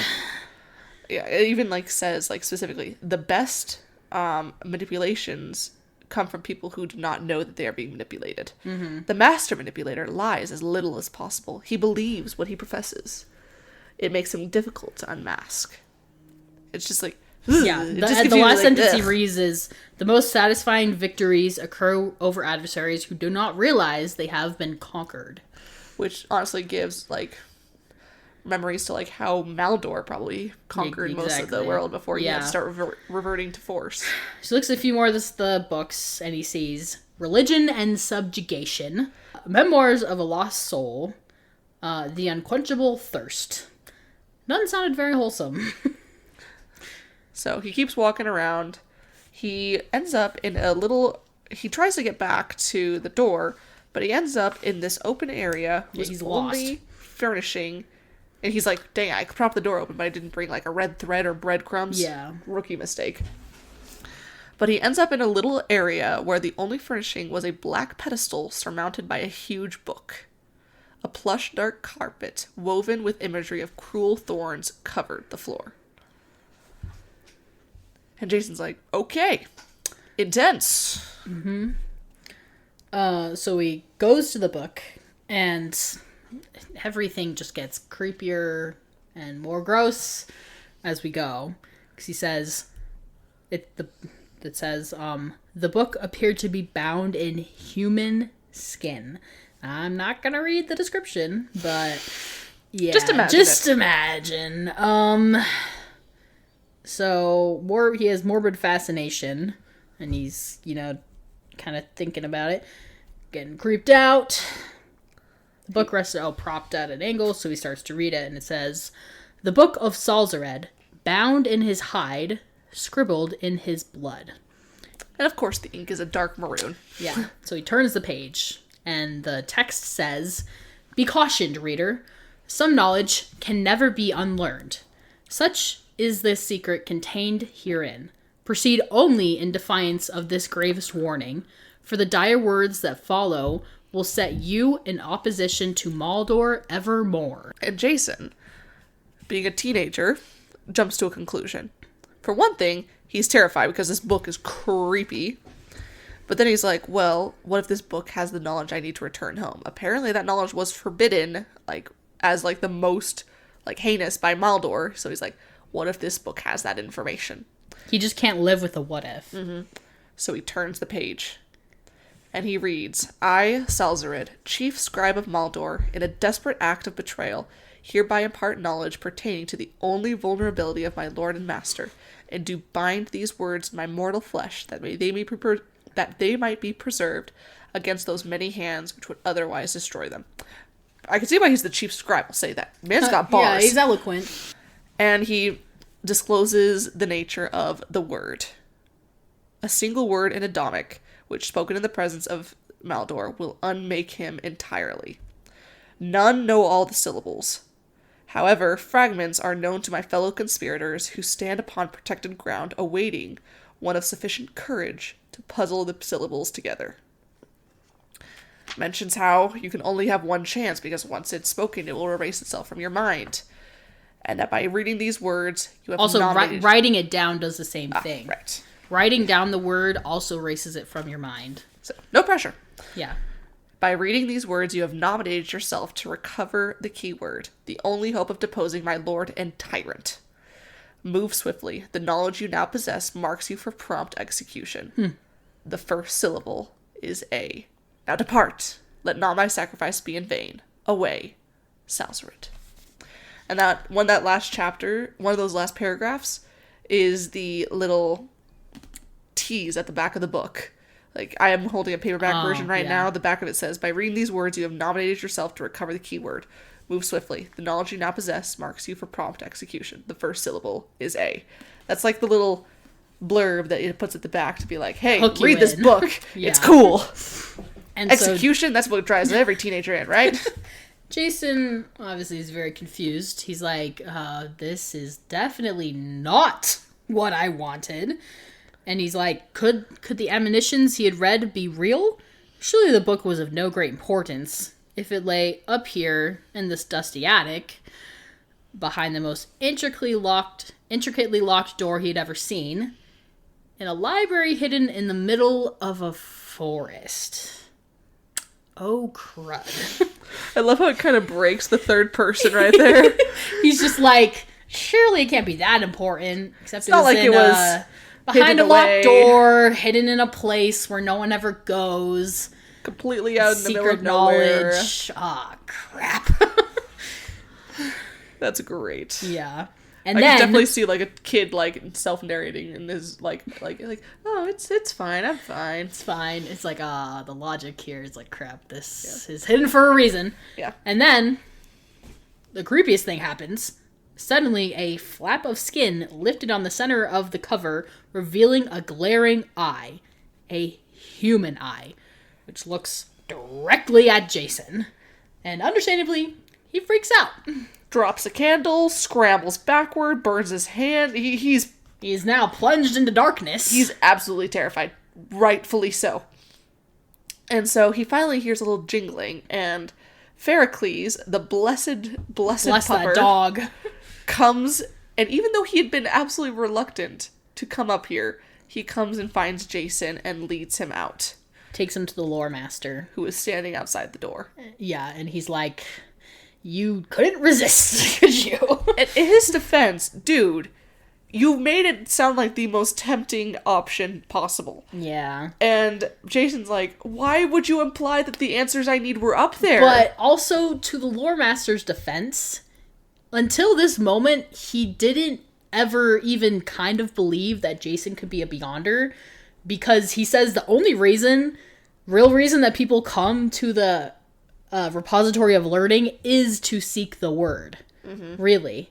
And so he assumed that Jason was just another one that wanted to, and he was giving him the hints, but also the cautions that he normally does. And so, to be fair, this is kind of like a freak accident. Or fate. And, like, the lore master's like, you hinted that this is what you wanted. Like, yeah. Why would you not listen to the warnings? He's like, I thought it would help me get home. Like, I didn't want this. And so now he's thrust into the forefront of Maldor's machinations as, like, enemy number one, basically. And Jason keeps, like, bringing up the book, and the lore master says, do not speak of the book. There are some of us who chose to stop at the title page. This burden is your own. But he does give him some help. He gives him some supplies, and he tells him to seek the blind king, that he can advise him on what to do next, but do not speak of the word to anyone else, because now that he knows of the word, he's in immediate danger, and Maldor is already seeking him. He's like, go. And even though it's like the middle of the night, like barely almost approaching pre-dawn, Jason leaves. Yep. And for the first time, Jason fully accepted that he might never get home. That's the end of chapter 3. That's rough, buddy. All right. So, Jason has just begun his quest that he did not know he was starting. The reluctant hero. The reluctant hero. He has begun his hero's journey. Yeah, forced to go on this quest, because if he doesn't, he's gonna die. So he starts going off into the night, and he's like, oh crap, oh crap, oh crap, oh crap. What have I done? I guess I go to the blind king now, whoever that is. He just follows the road. So he finds a small town, and he comes across the first house, and he's called, or he's hailed, by a little hobo. Yeah, basically. Guy off to the side be like, hey, get down, hey you. And Jason's like, are you trying to rob me? Because he does have like some like good berries from the lore master that will give. He's like, he don't got much, but he wants to keep what he has. Yeah. And the guy, he introduced himself, his name is Aster, and he's like, I'm not trying to rob you. But he's also like, you're not trying to stay here, right? Move along. There's not enough food to be stolen for more than one person. You gotta keep moving along. And he's kind of probing at him, but like, there's not enough room in this town for the both of us. Basically. And so Jason's like, don't worry, I am on my way out. And Aster's like, okay, now we cool. He's like, if you stick around for first of all, he's like, Jason's like, well, I have some berries and mushrooms if you want. And the guy's like, oh, you're eating fungus? Like, you're even worse off than I am. You know what? Tell you what, I'll nick us a pie or two from that lady's windowsill. And Jason's like, you're gonna steal from her? He's like, I only take what I need. I just live off the surplus. I like to pilfer a little bit on my way. Yeah, so Jason's like, okay, whatever. All right, well, see ya. And so he goes up to the door because it's the first hint of civilization he's seen. He knocks, and a woman opens. And initially she's like looking cheery, but then when she sees Jason, her smile just completely disappears. She's like, who the heck are you? Yeah, people are not friendly to strangers around here.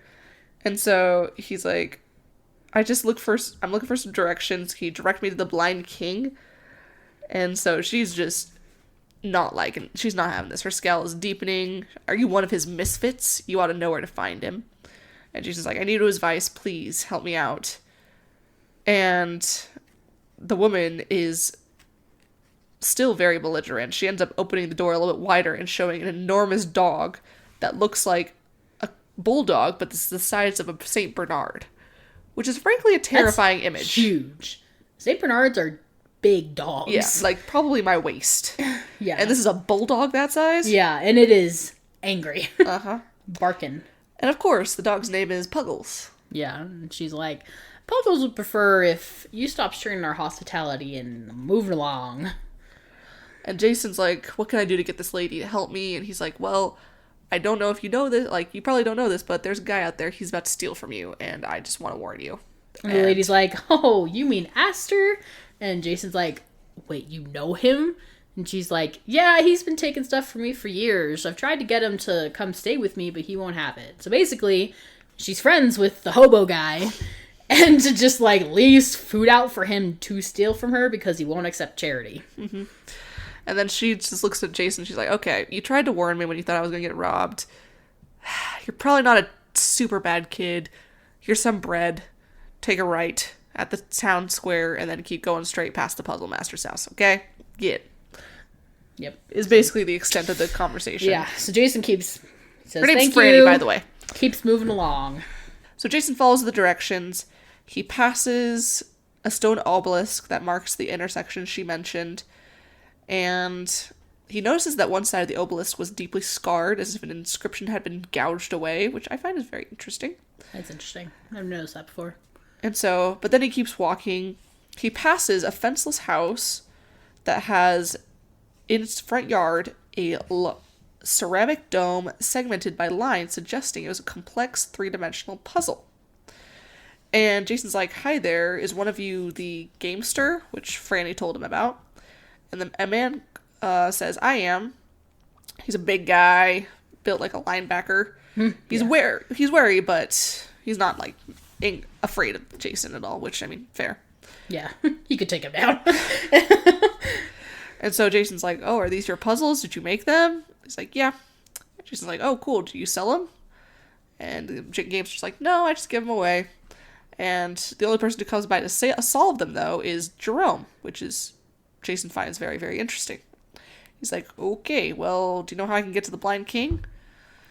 And so he's like, "Oh yeah, just keep going." Jason keeps going. He has to strip a little bit because it's getting hot, so he takes off his overalls, so he's just in his t-shirt and jeans. But he ends up getting to this castle, which he finds is basically a ruin. Yeah, very decrepit and broken down. And he comes across a guy who is guarding the door. And he's like, "Who are you? And what is your business?" And he's like, "Oh, I'm Jason. I'm seeking advice from the Blind King." And the guy's like, "Okay, wait a second while I inquire within." And so he goes in. And Jason makes some kind of funny observations. He's like, maybe it's not the best idea to have a guy guarding the door also have the key to the door. But at the same time, it's also probably not the best idea to have a giant hole in your wall. Someone could just walk through, so... Jason was feeling a little bit sassy, because even like this first interaction with the guard was, the guard asks, or the gate warden says, "Who might you be, sir?" The gate warden inquired stiffly, and Jason goes, "I might be anyone." Yeah, a little wordplay for you there. Uh-huh. Call him the gamester. Yeah. So the guy comes back and he's like, "Okay, the king will see you. Follow me." And he's walking through with him. Very decrepit, broken castle with only like one or two towers standing. One kind of looks like it's about to fall down. You know, not really giving you any sense of grandeur or like confidence that this is going to be good advice or, you know, anyone of competence lives here, but it's the only thing he has to go off of, so. Yes. So he gets into what's described as a great hall, even though it is a ruin. Birds are roosting in the rafters and leaving their leavings around. Yeah. And upon a moldering dais, a shabby man sat upon a battered throne. A dingy rag bound his eyes. Blind King makes more sense. Mm-hmm. And a tarnished crown rested upon his gray hair, and a grimy green robe, edged in dirty white fur, enshrouded his body. He looked like some old homeless guy playing the part of a wise man in a soup cup kitchen Christmas pageant. Great picture there. That's that's a perfect picture. And there are three people as well in the room. A mustached man with a velvet cap and a trumpet, an ugly woman with her hair in a bonnet, and a young minstrel holding a lute. And Jason is introduced as Lord Jason, and there's a flourish on the trumpet for emphasis, and the old king is like, "One moment, allow my chancellor to complete his report." Yep. And yeah. The minstrel starts telling the king of a battle with an army and is like seeking his guidance, and the king says, like, tells him what to do basically, and like the three people are like going around the room talking in different voices and like making it seem like there's more people there, and like they're talking about a battle and an army that like doesn't exist, and it's all appears like a big farce. Mm-hmm. Basically a very dramatic hoax. And Jason's like, "This is the guy I'm supposed to get advice from to save my life?"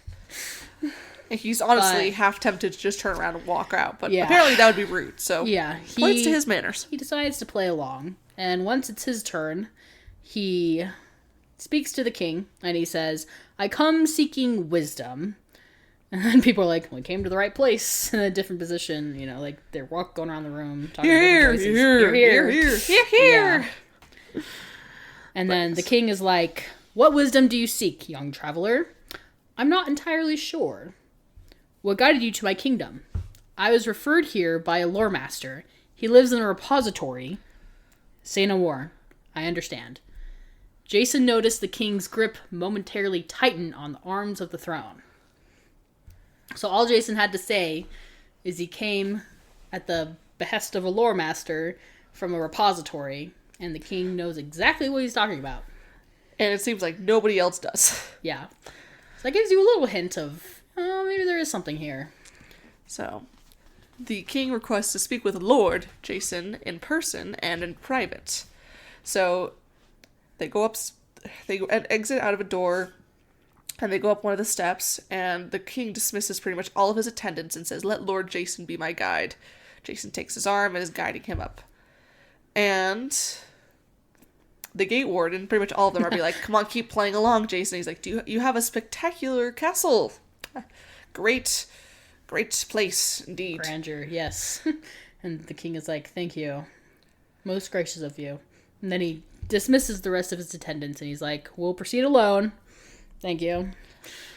You come to a room which doesn't match most of the castle. It's nicer.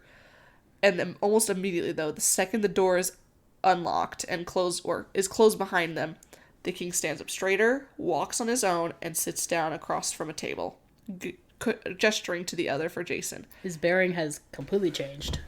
And almost immediately, Jason sits down. He's like, "Hang on. This guy is now sitting straight and tall.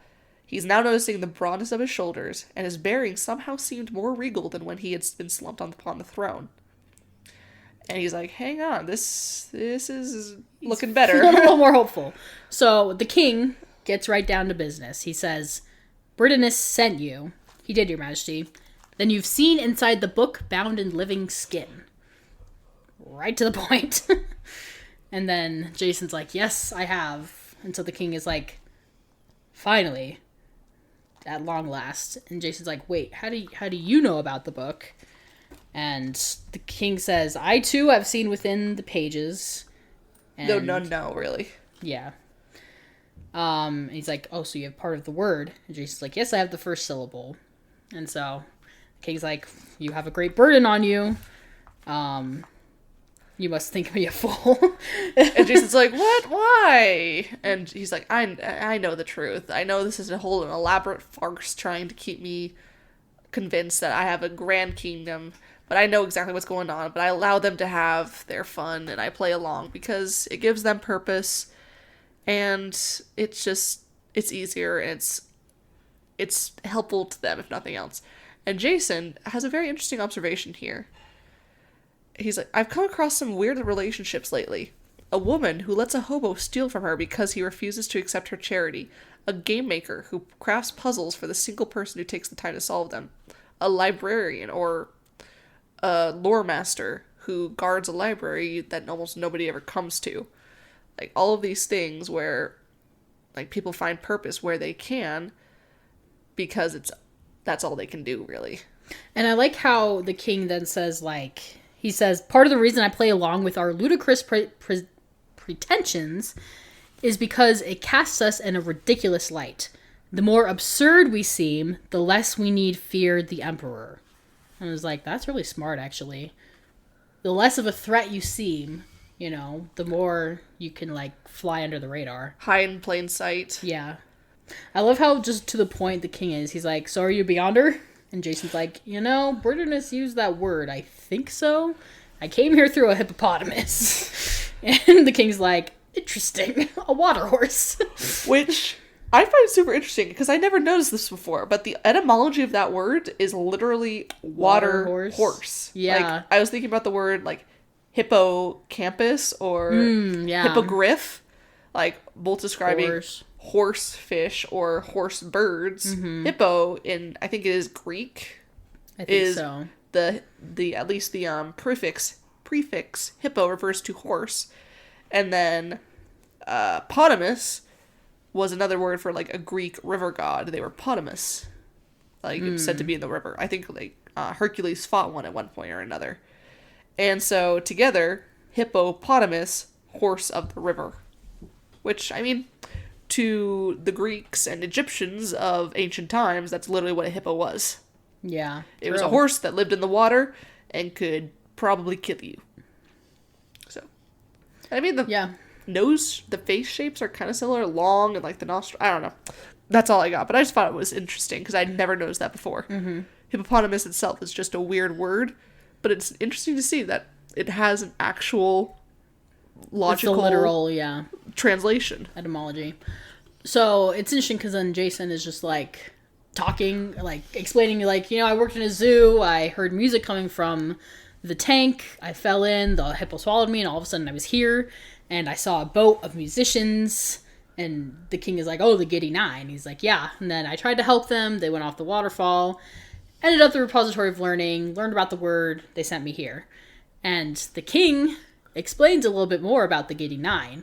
He says that their leader, Simeon, he says, was an adventurous man, more of a soldier than a minstrel. He used their music as a subversive tool, kind of political. And he explains that Simeon visited a prophetess and that the oracle basically told them to, float off the waterfall to, what's it called? Do something. To do something, I guess it doesn't say here, yeah. It's basically, those were her instructions, to just float off a waterfall. Yeah. And Jason's like, okay.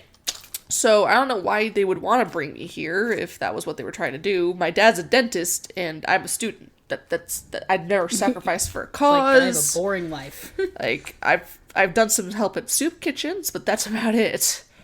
Like I just really want to get home. Do you know if you can help me?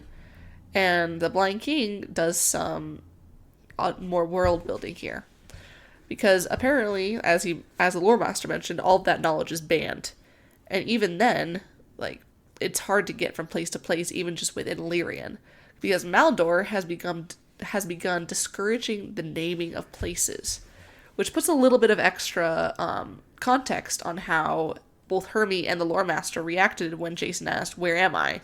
Because they're like, "Oh, you're at the riverbank. You're at the repository of learning." They're not giving towns or regions or kingdoms because there isn't a name for them anyways. Mm-hmm. And this is a really brilliant tactic to discourage people from leaving their homes, their towns, because they don't know where anything else is. They don't know where to go besides that. And then they distrust travelers, too. Mm-hmm. There are no maps. He frowns upon traveling. He teaches them to distrust people. He wants the fog of ignorance to disconnect our world. And none are allowed to discuss the beyond or the forbidden language, Adamic. Many have forgotten much or never learned it. Others pretend to have forgotten. And so, it's just really interesting, like, what a important figurehead, an authority figure can do when they have such absolute power. What they can do to a populace, what they can do to a people by keeping them separate and disconnected. Mm-hmm. And then, the king actually does something pretty, defiant of that, because Jason's like, can you help me or anything? And, like, help me understand where I am, help me understand how to get home. And the king is like, well, I can at least tell you where you are. And he explains that you're in a place called Fortame. He kind of describes the area that he was in by, like, the river, which is called the Telcron. And then how, like, the track that he followed to, like, the repository of learning, then all the way here in very great detail. And Jason's like, who needs a map with you around? The king basically says, when I had eyes, I used them, and I traveled around a lot. And it kind of shows, how he was defying Maldor. First of all, going places, remembering them, not being afraid to tell people, of the land, the lay of the land and everything. And, well, up to this point, I'm sure we can, if you haven't already, we can draw the connection of who the Blind King is. In connection with who we've seen before already. A guy who's blind, who's a king, who knew of the word, and is, like, opposed Maldor. And it even mentions later, in a fight with a devious conscriptor is how he lost his eyes. He hurled powdered acid in my face, flaying my skin and stealing my sight. A small inhalation scorched my throat, damaging my voice. And I was captured. Eventually, I came before Maldor. He offered me new eyes. I refused. I would not accept the restoration of my sight at the price of becoming one of his spies. So I was delivered to his tormentors. So, came before Maldor, was tortured, and who have we met already? A tortured blind prince. Who came before Maldor and knew of the word. Prince King. So yes. It's not that hard of a The job. prince from the prologue is the blind king. Or at least at this point is implied to be. Yes. Well, yeah. And now he is encouraging Jason to take up his quest, to find the word and use it. It's interesting because when we were talking about the prologue, you were saying that, like, the prologue reads as, like, the end of a book. Mm-hmm. And it's interesting to think that that's, like, could have been considered, like, the end of the prince's story. But then we start here, assuming, you know, many years later, however long he was languishing in the dungeons of Felric, with the beginning of Jason's story. Which I kind of like. And here's the overlap. Yes. He passes on the quest to a worthy successor. So, the end of the chapter is basically stay here, eat, rest. Tomorrow we will talk more. And we enter chapter 5. Rachel. Gee, I wonder who we might meet in this chapter. I don't know. Maybe a Rachel. Mm-hmm. So, Jason comes back the next day, is reintroduced to the Blind King's presence, and we meet a man named Dorcio who sets the table before leaving. The man snaps his fingers to acknowledge the Blind King before leaving. And Jason's like, he's interesting. And the Blind King explains that Dorcio is mute. He cannot speak. So between the two of them, the Blind King and a mute servant, they have to use different ways of communicate. They have to use sound. They have to use sound and also voice. touch. Yeah, sound and touch. So snapping and then touches. Which is interesting. So, but Dorcio is one of the private circle for the Blind King. He really trusts him. Mm-hmm. He privately works to undermine the Emperor, and Dorcio is part of that conspiracy. Mm-hmm. And so the other guest that the king mentioned before comes in, and she is a girl, about the same age as Jason, but almost a head shorter. Her short brown hair had a stylish cut, and she had dark brown eyes and a faint spray of freckles across her nose and cheeks. Her clothes seemed homemade and didn't fit right.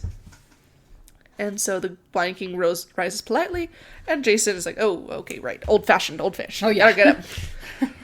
Chivalry, yes. Mm-hmm. So, they introduce her, and her name is Rachel. And it turns out she is also a Beyonder, which makes the Blind King's jump to the assumption that Jason is also Beyonder make a bit more sense. Yeah. And then she's like, they warned me in advance here from my world. Totally ruined the surprise. Mm-hmm. But they start comparing notes. And the Blind King is like, okay, just go ahead and start verifying that you're both from the Beyond. Oh, like, I believe you both, but I want to do some cross-examination. I love this part so much. Mm-hmm. This conversation is so funny. It's also like so American. It's so funny. So it's like, so Jason asks, where are you from? Olympia, Washington, the girl responded. You? Vista, Colorado. She nodded vaguely. What's the capital of Pennsylvania? I don't know. Philadelphia? No, but that's the kind of wrong answer someone from America would give. Let me guess. You're not a very serious student? Like, they're already getting, like, sassy with each other. And Jason's like, hang on. Hold on. I may not be a trivia expert, but that doesn't make me a bad student. I'm in 8th grade. I take honors classes. Cut me some slack here. So he asks her what's the actual capital of Pennsylvania. She says, Harrisburg, she replied smugly. I'll believe you. Who won the 2004 World Series? She shrugged. The Yankees? The Yankees? And you claim to be an American? Rubs it in. You gotta love, he takes a second. He's like, ha, I know something that you do not know. He's like, no, it was the Red Sox, the year they broke the curse. She's like, but the Yankees win a lot, right? She's like, yeah. Yeah, you've won the most. They've won the most. And then I love she's like, do you play baseball or just watch it? He's like, I pitch on a club team and for school, and I'm a good infielder. And then he asks about school. They talk out. She says she's in ninth because she skipped a grade, so they're about the same age. She's like, I'm homeschooled. I only go to school to run for track. Jason, how do you skip grades when you're homeschooled? Mom just decides to shorten her teaching career? And that touches a soft spot with Rachel. Yeah, because you know that, like, so many kids will be like, oh, you're homeschooled? That means it must be easy, right? Yeah.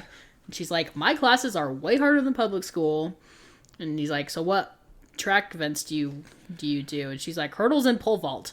Pole vault? You must have some guts. And I want to throw hurdles in there as well, are not for the faint of heart. It's true. Because those are... eat it. Those are almost waist high. And you are striding over hurdles them, basically. Are crazy. Yeah. If you clip your foot, you are tumbling to the ground, and it is not fun to trip on tracks. Because that, like, surface is basically like a bunch of pebbles that are, like, it's like rubber pellets that are, like, melted onto it. Yeah. It's so easy. Like, I don't even like sitting on it, honestly, because it, like, digs into my skin and hurts. Tripping and falling on hurdles? No, when you're thank you. Full speed, yeah. I've also run track, by the way. Yeah. And then, like, at this point, the Blind King is like, I'm long past convinced. Their little back and forth. I think it's so funny. That was sufficient. So sassy. They get down to business. Each other's sass. So they start talking over dinner. Say, oh, sorry, go for it. He says, judging from your inflections, I would say you speak English in a similar manner. And based on your intonations, I feel confident that you're both telling the truth. This is something I wanted to bring up about English. It is interesting to me that English somehow became the common language of another world. Because Beyonders came from apparently England or America. And only England and America. It's a little... Like, why is it not, like, Spanish or Japanese or, like, it just happened to be Americans or Mandarin or English-speaking people? Statistically, most likely, it's just funny to me that it's, like, English-speaking people came to the Beyond. Yeah. I think it would be, honestly, most interesting, because it mentions that there are other races. Like, it mentions it a little bit in the summary, the Amarkabal, the Drinlings. I think it would be so interesting if those other races spoke other Earth languages, like Spanish or French. I don't think that actually turns out to be the point, if I'm remembering correctly, but no. I think that would be so much fun and so interesting. Why the other races? Well, just because in many ways I feel like English it's become a very, not universal common language, obviously. Yeah. But, like, across a lot of Europe and... Yeah, we've kind of forced it upon everyone. We have. We are completely inconsiderate like that. Yeah. That's why we still use an antiquated, like, measuring system with feet and inches, because... Hey, I will die on the hill that Fahrenheit is way better than Celsius. That I will agree with. But feet, inches, and yards... Yeah. Meters make so much more sense, personally. Yeah. But overall, like, English has kind of become a common language. Not everybody knows it, but... I just think it's funny that the people who came from the Beyond were English speakers. Yes. It is a bit of a stretch to say that only English speakers were pulled from Beyond. But I think it'd just be cool because English in some ways is a common language for Earth. It is. If it's not, even though it isn't completely... It is not ingrained Isn't, like, everywhere. the United Nations, they're like, official languages, like, used in the United Nations are, like, English and French or something like that? That sounds right. I think so. But yeah. Sorry, what were you going to say? Another question. So, do you think... So we don't know when English became the common tongue in Lyrian. But for them to speak a similar English to Jason and Rachel, I would assume that the English that was brought over would have had to been fairly modern. Probably in the past, like, 200 years. Yeah. It's not like Middle English from, like, the 1500s. Because I don't think it would develop the I hear same. no these or thys or thous. Yeah. We don't got no But you know what I Zoes mean? here. Like, it wouldn't... if it was, like, an older type of English, I don't feel like it would be as likely to develop... Like, maybe it could Yeah. develop the same. But I feel like it's more likely to be more modern version of English that then developed into a similar one that we speak now. Yeah. You know? And I mean, the Blind King even says, judging from your inflections, you speak English in a similar manner. Yeah. So it is... Like, I wonder what kind of accent... What was that? You said that with an I said accent. What kind of accent Lyrians have? So, I feel like the way that they keep referencing the way that, like, Jason and Rachel talk is that they speak slightly differently, but I feel like English is developed in a similar enough way that, like, everything still makes sense. Yeah. And I mean, we'll get into this later, but I think we can talk about it without too many spoilers. Later, it mentions how the Earth time and Lyrian time don't quite line up. And it's not That's even true. always linear. That's true. So, yeah, it could have been, like, way earlier in Lyrian, and someone from the Beyond came over, like, way later in... Yeah, like maybe somebody from, like, Earth. the 1980s got sent 2,000 years back in That would Lyrian. be crazy. Oh, Yeah. my gosh. But, I mean, I think it's similar. It would be my guess anyways. Yeah. No, that makes sense. I like that. Okay. Like, it's not like Narnia where, like, one Earth year is like 1,000 Narnian years, where even though one's much more accelerated. Narnia's not equivalent all the time either. Yeah, it's not always equivalent, but it's always consistent. It's always moving forward. I see Like, what you mean. if you leave Narnia and come back, you'll always come back at a time later than when you left. Okay. Yeah, I see what you mean. Where Lyrian and Earth seem Yeah, to be a I bit think Lyrian is less not linear. necessarily that you'll come back. Yeah, anyway. It starts to get confusing when you think of it. It's almost like time travel, but it's not. It's just confusing. All right, continuing on. All right. So, turns out that Rachel's a bit of a polyglot. She Yeah. speaks English, French, Spanish fluently. She's okay at Italian and Portuguese, which, to be fair, those 5, they group together Okay, pretty yeah. naturally. Those are like English and the 4 Romance languages. Yes. Like, I believe that. That's not that hard to believe. But then she also throws in, I can sort of get by in Russian, Chinese, and a couple of others. Okay, first of all, Russian and Chinese, those are like one of like the harder languages For real. to learn. That's crazy. They're also Honestly. very different. That Very. means she knows the Cyrillic alphabet, which is a completely different alphabet. Well, she does say speak. She might not write or read. That's true. Those are different things. But that's true. But still, why would you choose Russian? That's so random. I feel like. Well, like she said, like Jason even asked, like, you've been to all of those places? And she says, yeah. And she mentions that because she's a homeschool student, her parents use that opportunity to do a lot of hands-on personal experiences. Like, they go to those places where she can learn. They go to museums, parks, all those things. can tell That's this actually was what she written was a while doing. ago. What? I said you can tell this was written like a while ago. Yeah, I guess. But she In even terms of mentions that that's what was going on when she got pulled here. So, she mentions that they were in Arches National Park, so in southern Utah, when she gets pulled to Lyrian. Her dad had hired a local guide to take them off the beaten path, go to the more less seen, less visited arches and things. And their guide had taken them around, and they were at this arroyo. It's a ravine, and they were stopped for lunch. She was walking around, and she saw this beautiful butterfly.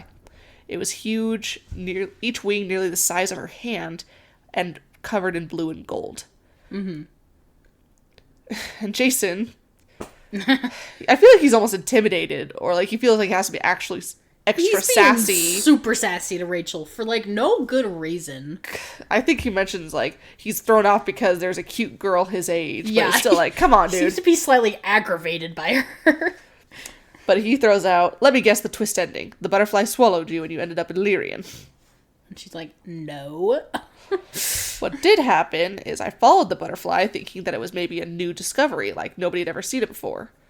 And Jason tried to throw out that, haha, I know things too. There are no North American butterflies like you're describing.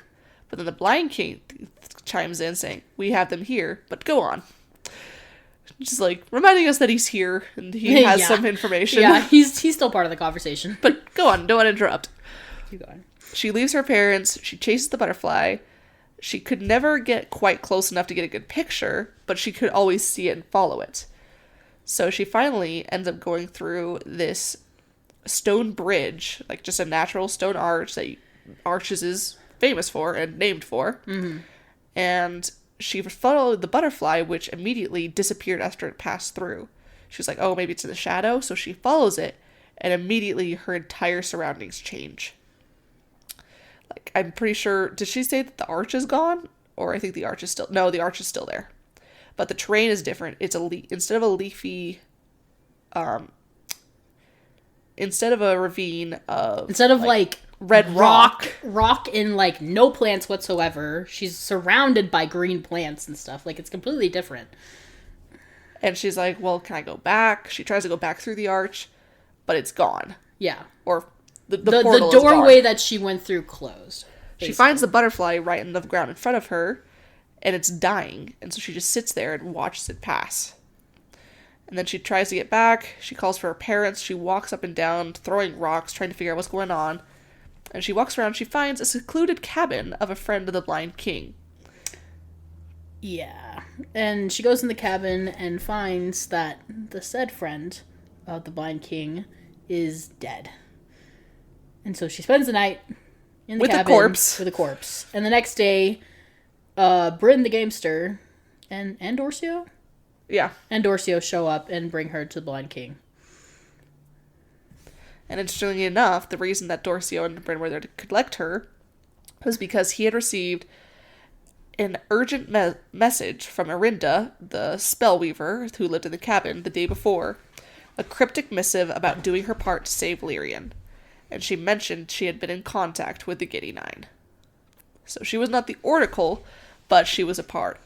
And so she sacrificed she had a fondness for insects, and it's very interesting that a Beyonder follows a butterfly through a supernatural portal not far from her cabin on the day she died, within hours of when Jason arrives from the beyond by even less likely means. Yeah, and so let's do a quick compare and contrast here, or see who had it worst on the entrance to Lyrian. Oh, I think Rachel wins. Well, yes, we have Rachel, who comes through a portal of an arch, watches a butterfly die, and then has to spend the night with a corpse. Jason wasn't great either. But at the very least, she is immediately picked up by the Blind King's forces and brought to this castle where she's now being taken care of. Though. Finding a dead body is not fun. Spend the night with a corpse. But Jason, as we've been talking about, had to shoot a guy on accident. He also fell through the mouth of a hippopotamus, people. Which had to have its own trauma. That's true. But, yeah, ends up shooting a guy, watches 9 people die, and then has to get stared at by a creepy-ass book, yeah. And then also has to hike for multiple days. Without knowing where he's going and being completely alone. Yeah. He had 4 or 5 days of being pretty much on his own, whereas she only had 1, really.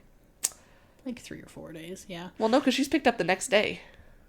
Or are you saying Jason? Only 3 or 4 days? Okay, never mind. It's probably been like 5 days since they came through, yeah. So, the night that he got there. So, he's been, like, on his own for, like... Because he got to the Blind King on the 4th day. So, he was alone for, like, 3 to 4 days. Yeah, that's true. But yeah. Anyway, this has all happened in 5 overall, days. They both had... they have not even been here a week. Yeah, overall, they both had a pretty sucky time, so we'll go with that. Alright, so continuing on.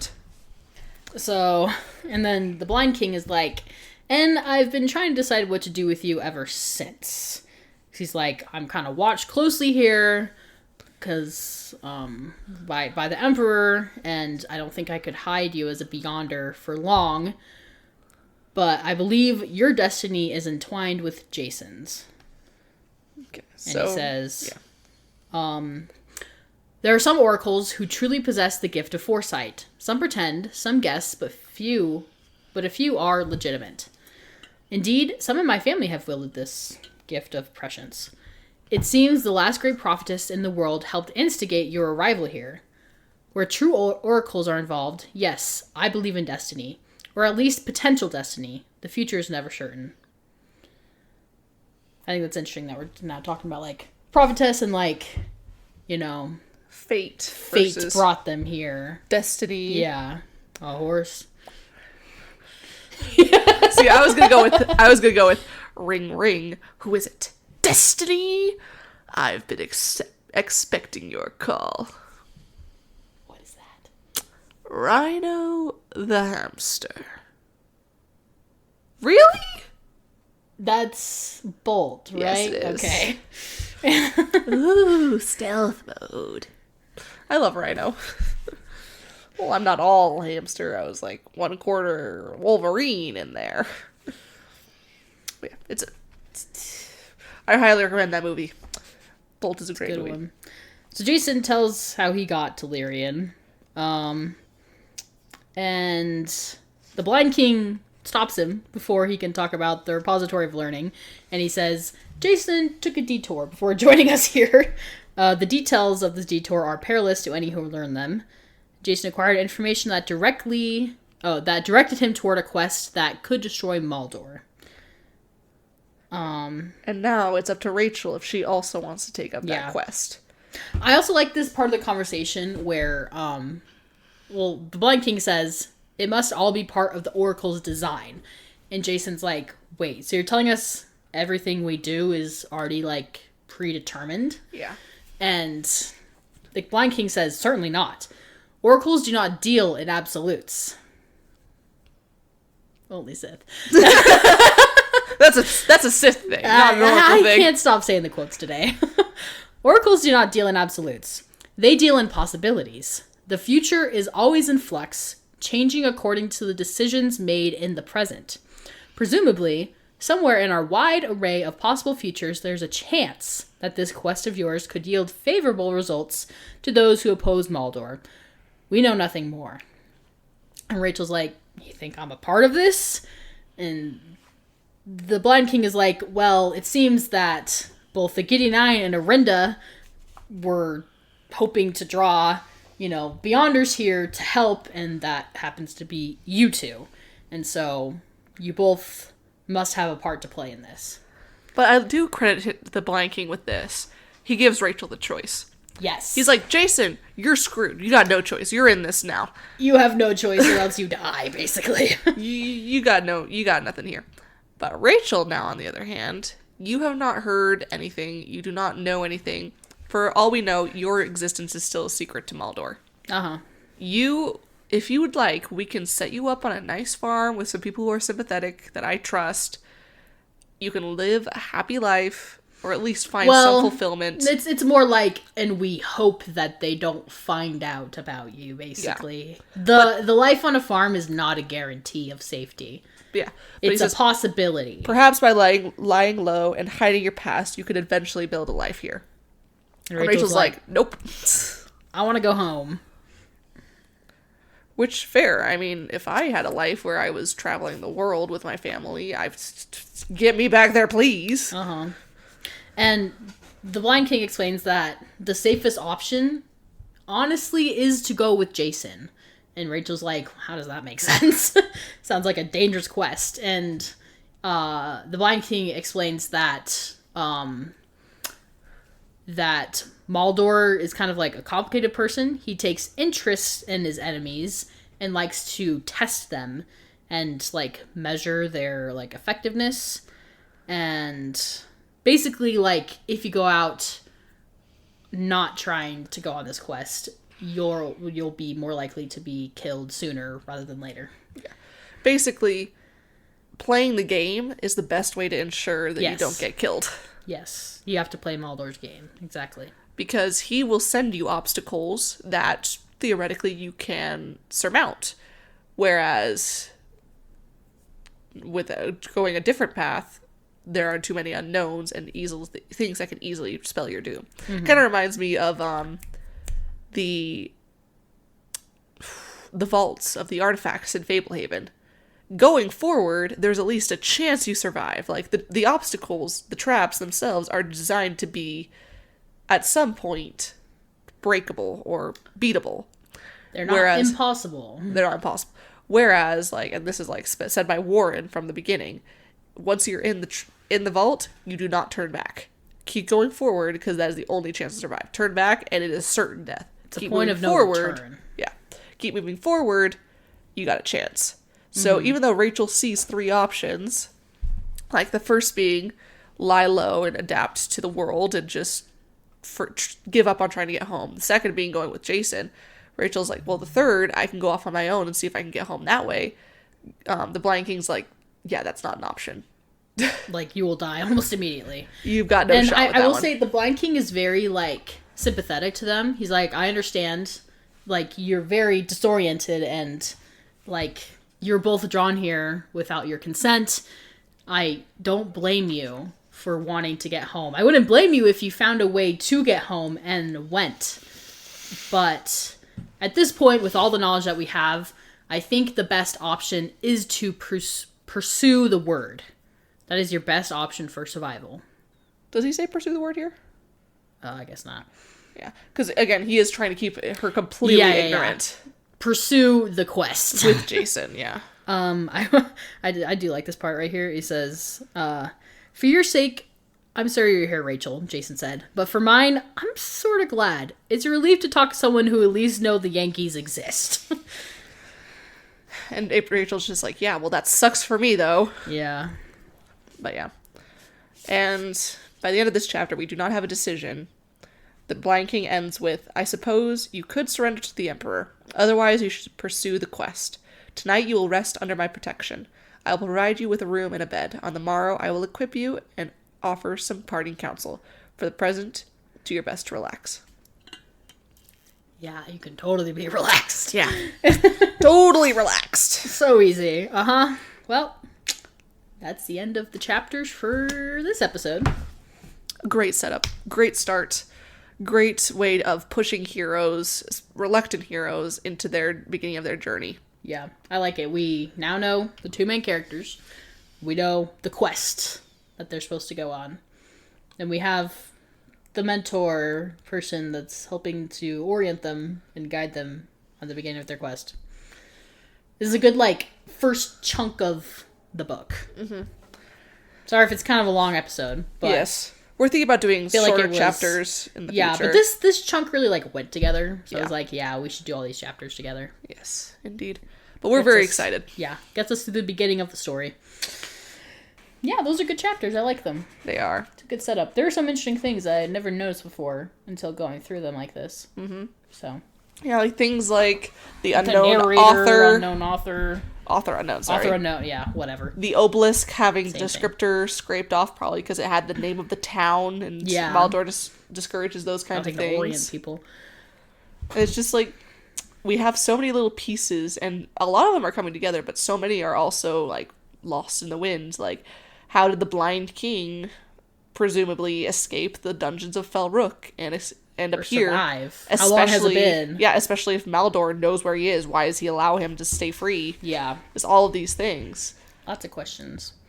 Mm-hmm. But and that will be answered. Juicy answers. Later episodes. Indeed. And, well, we hope you guys have enjoyed tuning in to this first episode of our new season, I guess. Our book commentary. Our new series. I don't know. Should we call it a new season? I don't know. I don't know. We'll decide. You can tell us if we want us to. I don't know. This could be season 2. It could just be series 2. I don't know. We'll figure it out. Book commentary of Beyonders. Indeed. And we are super excited to get through this trilogy. It's going to be super fun. World Without Heroes is a great book. And we're going to have a lot of fun going through it. They just keep getting better and better. I love this series. They really do. I will agree with that. It's fun because I just reread the series. And you haven't read the series in a while, have you? No, it's been a couple years. How old were you when you first read them? 18. 19. Okay. So you were, like, older when you read them. Yeah. I read them as they came out. Mm-hmm. So I was, like, 11, 12, 13. Yeah. They came out, like, one a year. I have reread them since. I think it was when I was around, like, I'm 25 right now. I was around 20, I think it was around 2022, 23. Nice. I think it was 2023. Yeah, I just reread them, like, last month, so it's very fresh in my brain. Yeah, so I guess that's kind of nice. We'll have 2, like, different perspectives. Yeah. Whereas I remember most of the plot points coming, but I don't have them all, so it'll make things very interesting. But we hope you guys will come along on this journey with us, and we especially hope that you enjoyed this first episode. Please feel free to let us know what you thought, any comments or questions that you would like us to answer in the comments below, whether or not you think that Jason and Rachel should have been aged up a couple of years or not, things like that. Just anything you have to add to the conversation, we would love to hear from you. You could also send us your questions at our email, knightsofthedawnpodcast@gmail.com. But until then, I'm Jessica. And I'm Megan. And new series, new catchphrase. So until next time, follow the music. See ya!